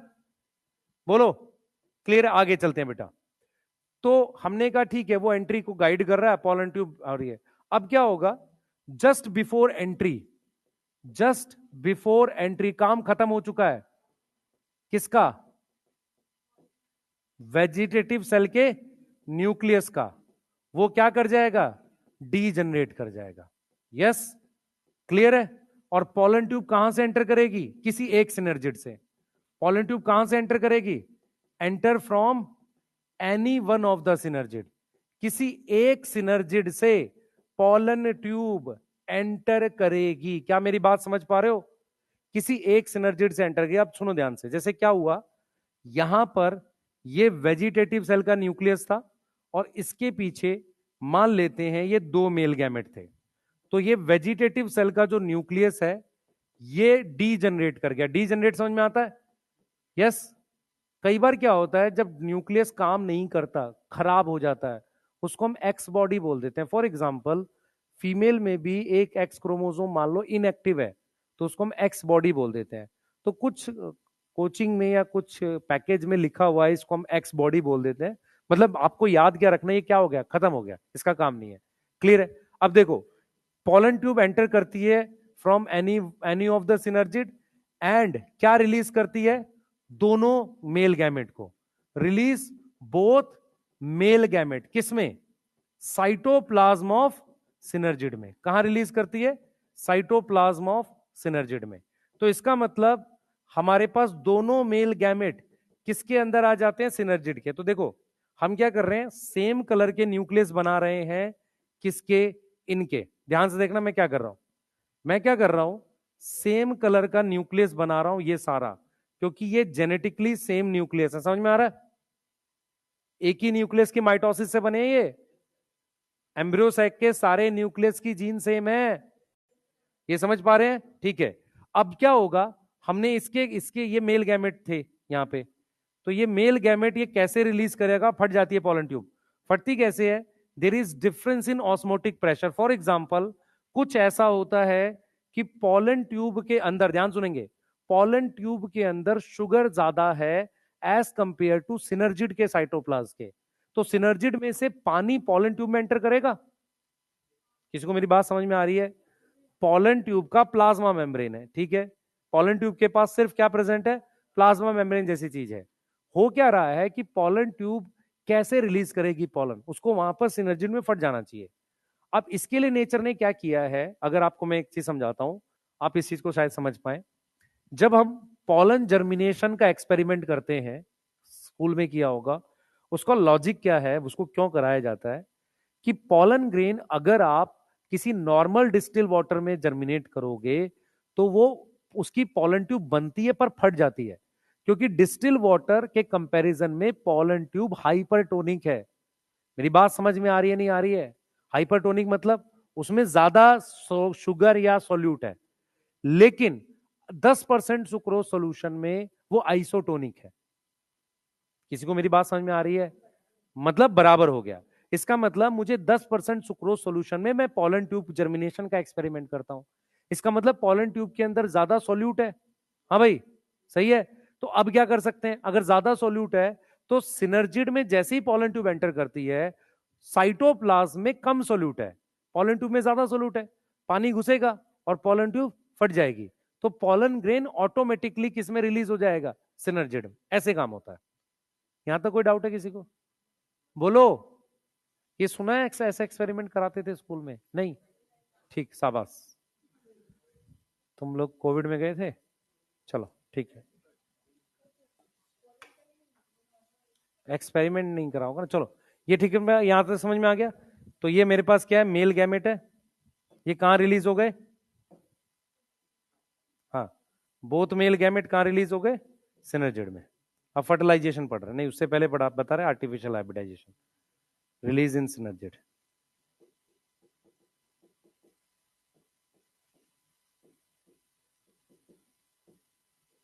ठीक है, सही है।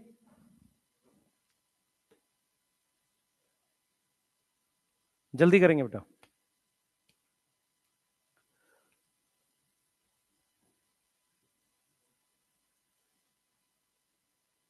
इस वीक में खत्म हो रहा है तुम्हारा केमिस्ट्री? भी नहीं? हाँ ना, तो बोलो भाई। नहीं नहीं, वो ठीक है, वो अलग चीज है, पर लास्ट टाइम जब मैं आया था तो अमीन चल रहा था। अमीन अभी बचा है, तो बायोमोलिक्यूल भी है अभी। ठीक है, इस वीक में हो जाएगा। इस है?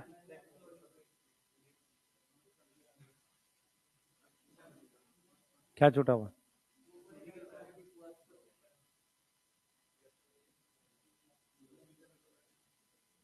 तुमने फिजिकल के क्वेश्चन लिए सर्वे सर से? 26 को दे रहे हैं? नहीं, बना तो रहे थे कल रात में लैपटॉप लेके। हाँ, उनको बनाना पड़ेगा वो। हाँ। अब ठंड कम हो गई है, पढ़ाई चालू कर दो भाई, वैसे भी तुम लोग कम पढ़ते हो। हाँ।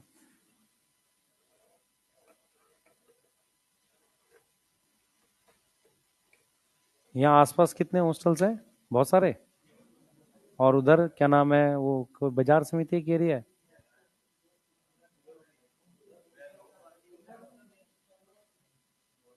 यहाँ हॉस्टल है, उधर हॉस्टल नहीं, और कोई एरिया है? गांधी मैदान में हॉस्टल कैसे?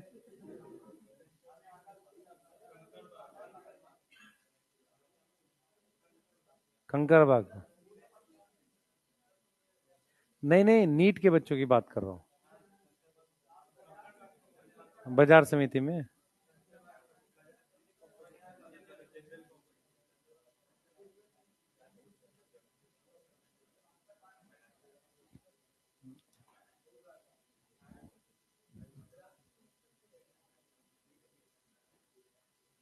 कैसी लॉजिकल बातें कर रहा है?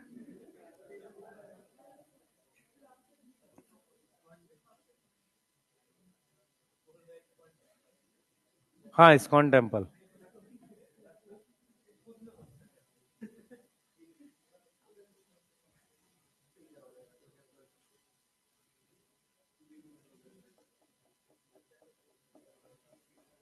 चले पढ़े। तुम लोग दिन भर पीडब्ल्यू की बात करते हो, नहीं काम नहीं है तुम्हें कुछ भी। पढ़ाई करो। तुमने उनकी वीडियो वायरल करवा दी नहीं, एमडी सर की, बेचारे कुछ बोला वायरल करवा दी। मैंने कराया, गधो।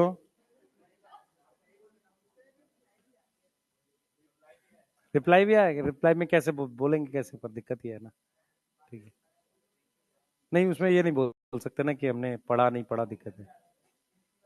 नहीं ठीक है यार, क्या हो गया, चलो।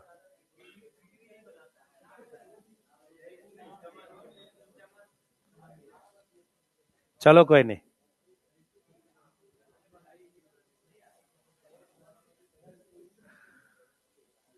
चलते हैं बेटा, आगे चलते हैं। हाँ चलो नेक्स्ट पढ़ते हैं आगे। यहां तक करना है इसको। देखो एक बार आर्टिफिशियल हाइब्रिडाइजेशन देख लो, जहां से क्वेश्चन आएगा। लिख लिया सबने? लिखा नहीं लिखा जल्दी बताओ, फर्टिलाइजेशन पढ़ाना मैंने फिर। ये लिख लिया? एनसीईआरटी पढ़ ली पहले, बताओ ना जल्दी से। एनसीईआरटी पढ़ ली? आर्टिफिशियल हाइब्रिडाइजेशन देखते हैं अब। लिख लिया ना सबने? चलो ये देखो, हम लोग क्या बात कर रहे हैं, हम लोग बात कर रहे हैं आर्टिफिशियल हाइब्रिडाइजेशन क्या होता है। आर्टिफिशियल हाइब्रिडाइजेशन का मतलब होता है कि हम अपने मर्जी का पॉलन किस पे डाल रहे हैं, डिजायरेबल पे, स्टिग्मा पे। तो हम क्या कर रहे हैं बेटा, डिजायरेबल पॉलन जो है, डिजायरेबल पॉलन को ट्रांसफर कर रहे हैं स्टिग्मा पर, मतलब अपने मर्जी के प्लांट्स के बीच में क्रॉस करा रहे हैं। अब ध्यान से सुनना जो मैं आपको यहां पे बात समझा रहा हूं। अगर मेरे पास, ध्यान सुनेंगे, अगर मेरे पास ये प्लांट जो है बाइसेक्सुअल है, ये फ्लावर बाइसेक्सुअल है, तो अगर फ्लावर बाइसेक्सुअल है, पहले पूरी बात समझो ध्यान से। हमारे पास फ्लावर बाइसेक्सुअल है, तो मेरे पास दो टेक्निक होती है। एक होती है इमैस्कुलेशन। इमैस्कुलेशन का मतलब होता है कि मैं इस एंथर को रिमूव कर देता हूं। सही है? मैं किसको रिमूव कर देता हूं? एंथर को रिमूव कर देता हूं। और एक दूसरी टेक्निक होती है जिसमें मैं स्टिग्मा को कवर कर देता हूं। सही है? इसको कहते हैं बैगिंग। बैगिंग। तो बैगिंग में क्या करते हैं, स्टिग्मा को कवर कर देते हैं। स्टिग्मा को कवर करेंगे किससे? With butter paper. Butter paper और भी तरह की कुछ चीजें आती हैं, उससे हम इसको कवर कर सकते हैं। आप पहले पूरी बात समझो, नहीं तो क्वेश्चन गलत होगा। क्वेश्चन ये है बेटा आपके पास, देखो ये बाइसेक्सुअल फ्लावर है। पॉइंट ये है यहां पर कि सबसे पहले आपको ये जो एंथर रिमूव करना है, ये तब करना है जब ये स्टिग्मा रेडी नहीं है और ये एंथर भी रेडी नहीं है। एक बार ये रेडी होगा तो आप कंट्रोल नहीं कर पाओगे पॉलन कहां जा रहा है। तो अगर मैं एंथर रिमूव कर रहा हूं, तो हम क्या कर रहे हैं कि जब फ्लावर बाइसेक्सुअल होता है, तो बाइसेक्सुअल फ्लावर में हम एंथर रिमूव करते हैं बड स्टेज में। एंथर किस में रिमूव करते हैं?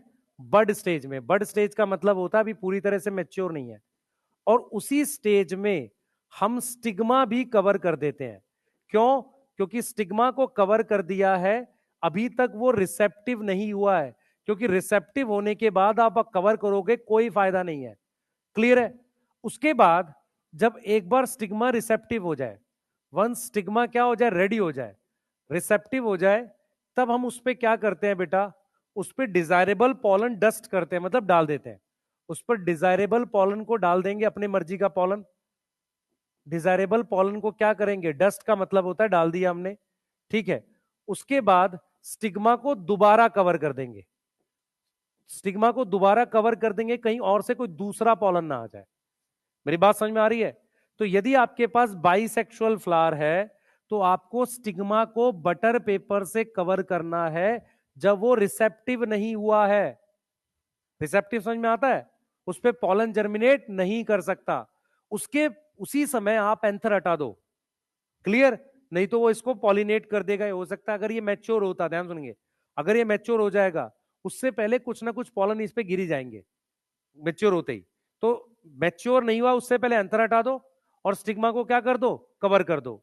अब अगर फ्लावर यूनिसेक्सुअल है, समझो, अगर फ्लावर यूनिसेक्सुअल है तो उसमें इमैस्कुलेशन की जरूरत नहीं होती। Yes, no need of emasculation.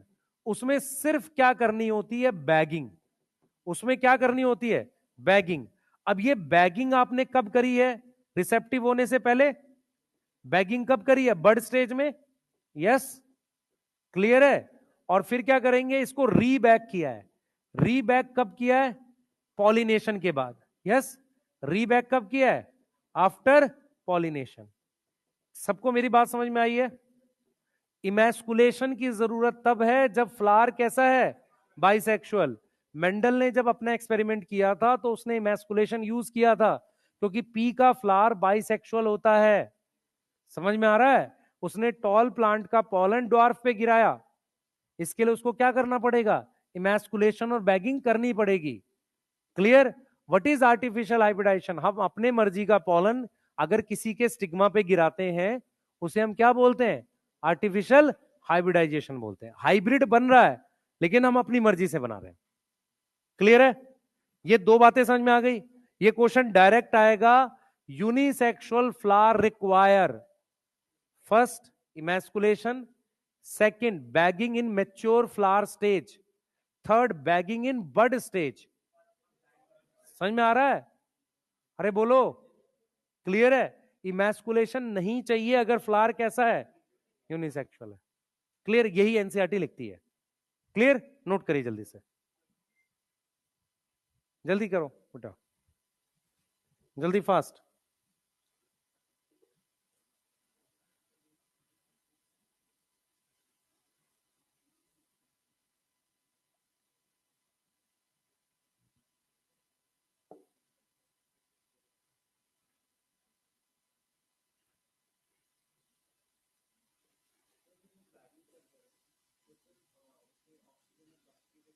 नहीं नहीं, उससे कोई दिक्कत नहीं है। ऑक्सीजन किस लिए चाहिए उसको इतनी, बैगिंग बटर पेपर से कर रहे हैं, कुछ थोड़ा बहुत जाता है। ऐसा नहीं कि हम प्लास्टिक से नहीं कर रहे हैं।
चलें आगे बेटा, चलें।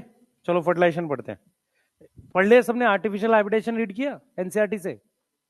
कुछ लोग वेट कर रहे हैं क्लास खत्म होगी, बेटा पढ़ लिया करो ना, क्या हो गया, साल खत्म हो गया, तुम क्लास खत्म होने की बात कर रहे हो, है ना। पढ़ लिया करो एनसीईआरटी।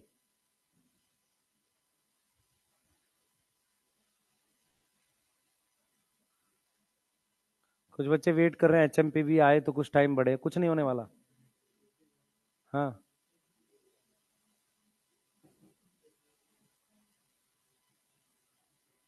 कुछ नहीं होगा ऐसा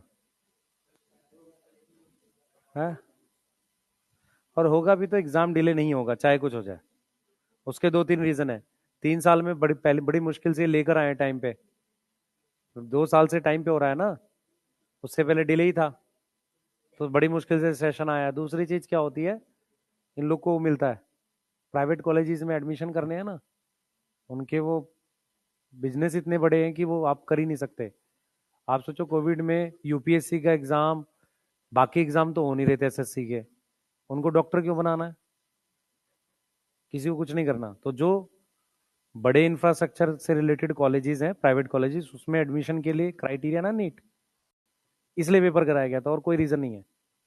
तो कोई पेपर डिले नहीं होगा कभी भी। अब जब उस समय नहीं करा पाए, उस साल भी हुआ ना पेपर, तो जब उतने हार्ड सिचुएशन में पेपर करा दिया उन्होंने, तो ऐसा कुछ नहीं होने वाला है। तो गलत फहमी में मत रहना कोई भी, डेली खोजते हो वीडियो। और एक चीज और याद रख लो, पेपर लीक में कभी भी पेपर दोबारा नहीं होगा। नहीं, कुछ आए रियल में भी लीक हो रखा हो अच्छे से भी, वो कराएंगे नहीं कभी। अरे इस समय नहीं करा पाए तो अब क्या कराएंगे? हाँ, इतने में नहीं हुआ तो अब नहीं होगा कभी।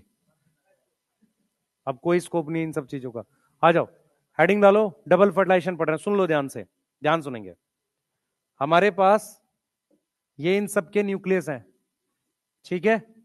यहां तक समझ में आ रही है? ये इन सबके न्यूक्लियस है। मैंने आपको, याद करो, एक चीज पढ़ाई थी, ये ट्राइंगल होता है आपस में, याद है किसी को? अब हमारे पास क्या है कि ये दो मेल गैमेट आ गए यहां पर, ठीक है? ये दो मेल गैमेट आ गए, इनमें से एक मेल गैमेट इधर चला जाएगा यहां, और एक मेल गैमेट एक्सेल में जाएगा, ये एक्सेल है। तो सिनर्जिड जो था ये वाला टूट रहा था, ये वाला टूटना बाकी है। तो हमारे पास क्या हुआ है बेटा, कौन से मेल गैमेट कहां रिलीज हुए हैं बताओ? बोथ मेल गैमेट कहां रिलीज हुए हैं? सिनर्जिड में। तो बोथ मेल गैमेट रिलीज हुए हैं सिनर्जिड में, रिलीज इनटू सिनर्जिड। उसमें से एक एक चला जाएगा सेंट्रल सेल में। ये वाला सेल कौन सा है बेटा? ये वाला सेल कौन सा है? सेंट्रल सेल है। तो एक चला जाएगा किसमें? सेंट्रल सेल में, ठीक है? तो एक मूव कर गया, वन मेल गैमेट मूव करा है सेंट्रल सेल में, मूव इनटू सेंट्रल सेल, और दूसरा एग सेल में, एंड अनदर एग सेल में, दूसरा चला गया एग सेल में। यहां तक कोई डाउट है किसी को? और किसके थ्रू जाएगा? प्लाज्मोडेस्मेटा, याद है? प्लाज्मोडेस्मेटा। अब ट्रिपल फ्यूजन क्या होता है बेटा? जो दो पोलर न्यूक्लियाई है, दो पोलर न्यूक्लियाई किसके? सेंट्रल सेल के, fuse with one male gamete. Yes, one male gamete. कौन बताएगा कि ट्रिपल फ्यूजन में कितने न्यूक्लियस इन्वॉल्व हैं? 3। और कितने गैमेट इन्वॉल्व हैं? 1। समझ में आ रहा है मैं क्या बोल रहा हूं? गैमेट एक ही है, मेल गैमेट, वो न्यूक्लियाई है प्रॉपर। सही है? मेरी बात समझो ध्यान से। तो दो polar nuclei fuse with male gamete, सही है? क्लियर? उसको हम क्या बोल रहे? Triple fusion. एंड क्या बनेगा? ट्रिप्लॉइड। ट्रिप्लॉइड न्यूक्लियस फॉर्म होगा। क्या बनेगा? ट्रिप्लॉइड न्यूक्लियस फॉर्म होगा। मेरी बात समझ में आ रही है? कैसा न्यूक्लियस बनेगा? ट्रिप्लॉइड न्यूक्लियस बनेगा। उसका नाम है पीईएन। क्या नाम है उसका? PEN. Full form primary endosperm nucleus. Yes, primary endosperm nucleus. अब इस सेल को हम बोलेंगे पीईसी। ये सेंट्रल सेल था, इसका नाम बदल के क्या हो गया? PEC, primary endosperm cell. ये सबसे बड़ा सेल होता है, यही एंडोस्पर्म बनाएगा। अब ये मेरे पास क्या है बेटा? ये क्या है? ये पीईएन है। यस, क्लियर है? ये भी डी जनरेट कर जाएंगे। अब देखो जरा आगे, सिनगैमी क्या होती है? हाँ, जो मेल गैमेट का न्यूक्लियस है, जो न्यूक्लियस ऑफ, सॉरी, जो मेल गैमेट है वो फ्यूज करेगा न्यूक्लियस ऑफ एग सेल के साथ। तो male gamete fuse with nucleus of egg cell, इसको हमने क्या बोला? सिनगैमी। उससे क्या बन रहा है? Result in diploid zygote. क्या बन रहा है? डिप्लॉयड जाइगोट बन रहा है। अब मेरी बात सुनो ध्यान से, क्या डेफिनेशन है? इस एक एम्ब्रियो सैक में ये दोनों हो रहा है, इसलिए डबल फर्टिलाइजेशन कह रहे हैं। डबल फर्टिलाइजेशन हम क्यों बोलते हैं? क्योंकि एक ही एम्ब्रियो सैक में दो बार फ्यूजन हो रहा है। मेरी बात समझ में आ रही है? In one embryo sac, in one embryo sac क्या हो रहा है? 2 टाइम फ्यूजन हो रही है। 2 टाइम क्या हो रही है? फ्यूजन हो रही है। ठीक है, क्या क्या हो रही है? Syngamy and triple fusion. यहां साइंटिस्ट का नाम लिखवा सकते थे, पहले भी लिखवाते थे, अब नीड नहीं है, साइंटिस्ट उल्टे सीधे पूछता ही नहीं है एनसीईआरटी के बाद। तो सिनगैमी और ट्रिपल फ्यूजन हो रहा है। ध्यान ये रखना है, ये एक एम्ब्रियो सैक में हो रहा है। और ये किसका फीचर है? ये फीचर है एंजियोस्पर्म का। किसका फीचर है? फीचर ऑफ एंजियोस्पर्म है। मेरी बात समझो ध्यान से।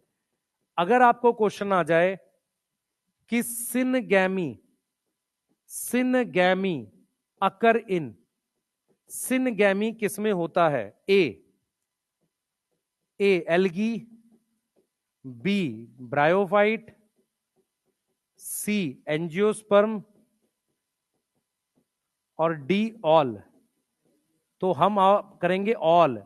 सिनगैमी सब में होता है, लेकिन जो डबल फर्टिलाइजेशन है, समझ में आ रहा है मैं क्या बोल रहा हूं? डबल फर्टिलाइजेशन किस में होगा? सिर्फ एंजियोस्पर्म में। यहां ऑप्शन में मैंने लिख दिया जिम्नो, यहां लिख दिया एल्गी ब्रायो,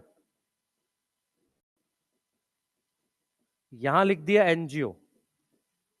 क्लियर है? और यहां लिख दिया ऑल। तो इसका आंसर ऑल है और इसका एनजीओ। फर्क समझ में आ रहा है भाई? जाइगोट तो सब में ही बनता है, इवन ह्यूमन में सिनगैमी है। मेरी बात समझ में आ रही है? मेल और फीमेल गैमेट फर्टिलाइज कर रहे तो उसे क्या बोल रहे हैं? सिनगैमी बोल रहे हैं। जाइगोट सब में बनता है, लेकिन डबल फर्टिलाइजेशन सिर्फ किस में हो रही है? एंजियोस्पर्म में हो रही है, फ्लावरिंग प्लांट में हो रही है। क्लियर है यहां तक? ठीक है, नोट करो जल्दी से। मुझे एक बार ये चीज बतानी, हाँ भाई, कितने सेल डीजनरेट करें इसमें से? 5 सेल डीजनरेट कर गए, 3 एंटीपोडल और 2 सिनर्जिड एंड 2 सिनर्जिड डीजनरेट कर जाते हैं। क्या कर जाते हैं? डीजनरेट। तो एम्ब्रियो सैक में सिर्फ 2 सेल बचते हैं, only 2 cell after fertilisation. After fertilisation कितने सेल रह गए? 2 रह गए। कौन कौन से? एक रह गया पीसी, एक रह गया पीसी और दूसरा आ गया जाइगोट। 2 ही सेल रह गए। कौन से 2 सेल रह गए? एक पीसी और दूसरा जाइगोट। कौन कौन से डीजनरेट कर गए? एंटीपोडल और सिनर्जिड। एक पहले किया था, दूसरा भी बाद में खत्म हो जाएगा, उसका कोई यूज नहीं है। एंटीपोडल का कोई यूज नहीं है, खत्म हो गए। सिनर्जिड दूसरा भी यहां पे खत्म हो गया। 2 ही सेल बच जाते हैं फर्टिलाइज एम्ब्रियो सैक में। कौन कौन से? पीसी और जाइगोट। याद रहेगा? बोलो। रुक जाओ 1 मिनट रुको, ये वाला मुझे प्लॉइडी वाला आपको कराना आज ही, नहीं तो ये समझ नहीं आएगा। हाँ भाई, जरा मुझे कौन कौन बताएगा इसमें? हाँ भाई, ये जरा बताओ मुझे। अगर मेरे पास डिप्लॉयड प्लांट है, बोर्ड पे फोकस रखो, अगर मेरे पास डिप्लॉयड प्लांट है तो इन सब की प्लॉइडी बतानी है आपने। यहां पर मान लो स्टिग्मा, स्टिग्मा 2n होगा, सही है? स्टाइल 2n है, और हमारे पास ओव्यूल जो है वो भी 2n है। इंटेग्यूमेंट 2n है। यस, इंटेग्यूमेंट क्या है? 2n होता है। ठीक है। एंटीपोडल, एंटीपोडल क्या होगा? n होगा। सिनर्जिड्स n होंगे। यहां तक समझ में आ रही है सबको? ये क्या है? पीएन है, पीसी है, और ये पीएन है, ये जाइगोट है। तो जाइगोट 2n होगा और ये क्या होगा? 3n होगा। ठीक, अब यहां पे आओ। एंथर 2n, एंथर 2n है। टेपिटम पॉलीप्लॉइडी होता है पर होता 2n है। टेपिटम 2n, एंडोडर्मिस, ये सारे क्या हो गए? 2n हो गए। ठीक है। Vegetative cell n, generative cell n। अब इधर देखेंगे सारे, हमारे पास जाइगोट से एम्ब्रियो बनता है। एम्ब्रियो और जाइगोट जेनेटिकली सेम होते हैं। एम्ब्रियो में 2 चीजें होती हैं, एक होता है एम्ब्रियोनल एक्सिस, प्लूम्यूल वगैरह आता है इसमें, और एक होता है कॉटलिडन। तो ये सारे क्या होंगे, 2n होंगे, जाइगोट जैसे होंगे। इंटेग्यूमेंट बनाता है सीड कोट, तो सीड कोट भी क्या होगा, 2n होगा।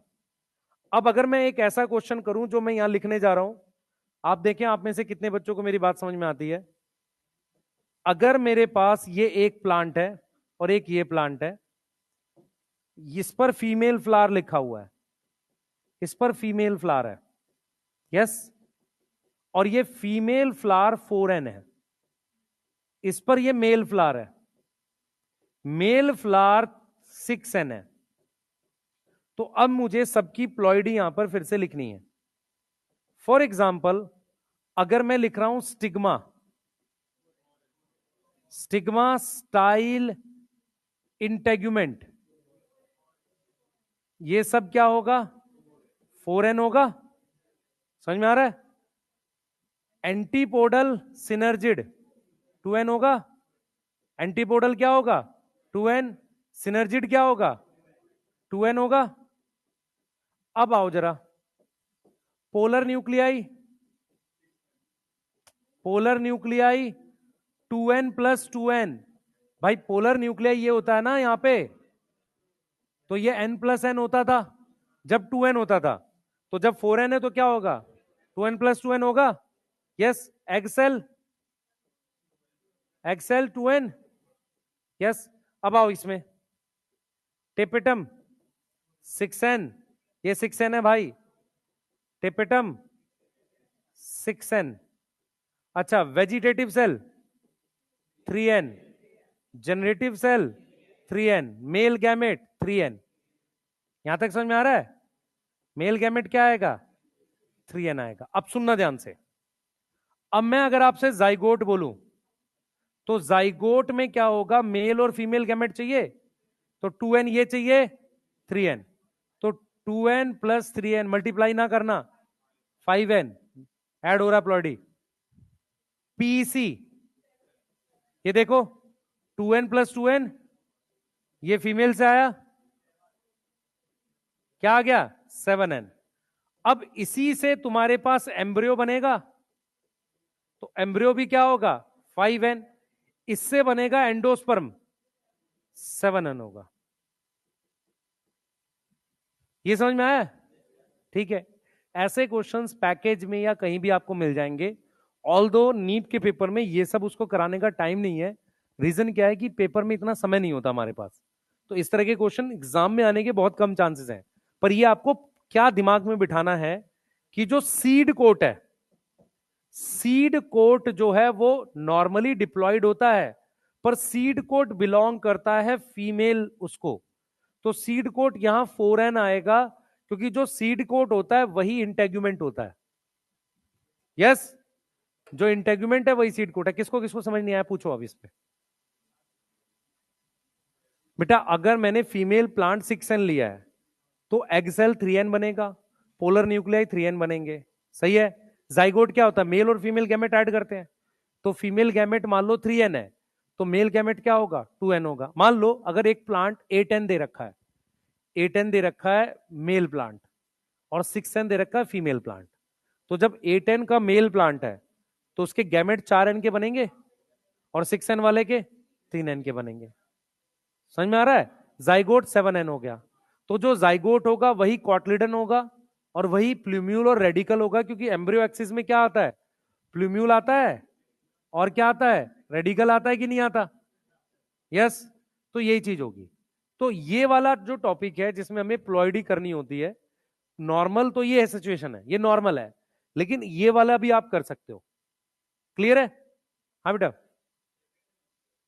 टेपिटम आपको लेना पड़ेगा 2n ही, रीजन क्या है, भले ही वो पॉलीप्लॉइड हो, भले ही, पर नॉर्मली उसको उसी के हिसाब से कंसिडर करेंगे। क्यों, क्योंकि हम उसको जेनेटिकली आइडेंटिकल मान रहे हैं, एपिडर्मिस, एंडोथीशियम, मिडल लेयर से, सही है, उसके रिस्पेक्ट में चाह रहे हैं। हाँ बेटा, मैं एक्चुअल में ये कहना चाहता हूं कि टेपिटम में कई न्यूक्लियस होते हैं। नहीं नहीं वो बात ठीक है, स्टिल ठीक है। हम लोग क्या करते हैं, टेपिटम मल्टी न्यूक्लिएटेड पॉलीप्लॉइडी की वजह से भी होता है, ठीक है। तो वो सब हम उसमें ज्यादा जा नहीं रहे टेक्निकलिटी में, हम सिर्फ ये समझा रहे हैं। हाँ ये लिखा नहीं है सबने, किसी ने लिखा है ये? इससे पिछले वाला भी लिख रहे, अच्छा ये वाला लिख लो इसको। चलो कल करेंगे इसके आगे, कल फिनिश करेंगे इसको, फर्टिलाइजेशन सीड वीड पढ़ेंगे, है ना? हाँ बेटा, फ्यूज नहीं किया बेटा। देख क्या है ना, टेपेटम में श्योर नहीं है, कैन भी मल्टी न्यूक्लिएटेड, कैन भी बाई न्यूक्लिएटेड, जरूरी नहीं है। तो ओरिजिनल 2n पे लेके चलते हैं, ठीक है? लिख लोगे बेटा? कल कर रहे हैं इसको फिनिश।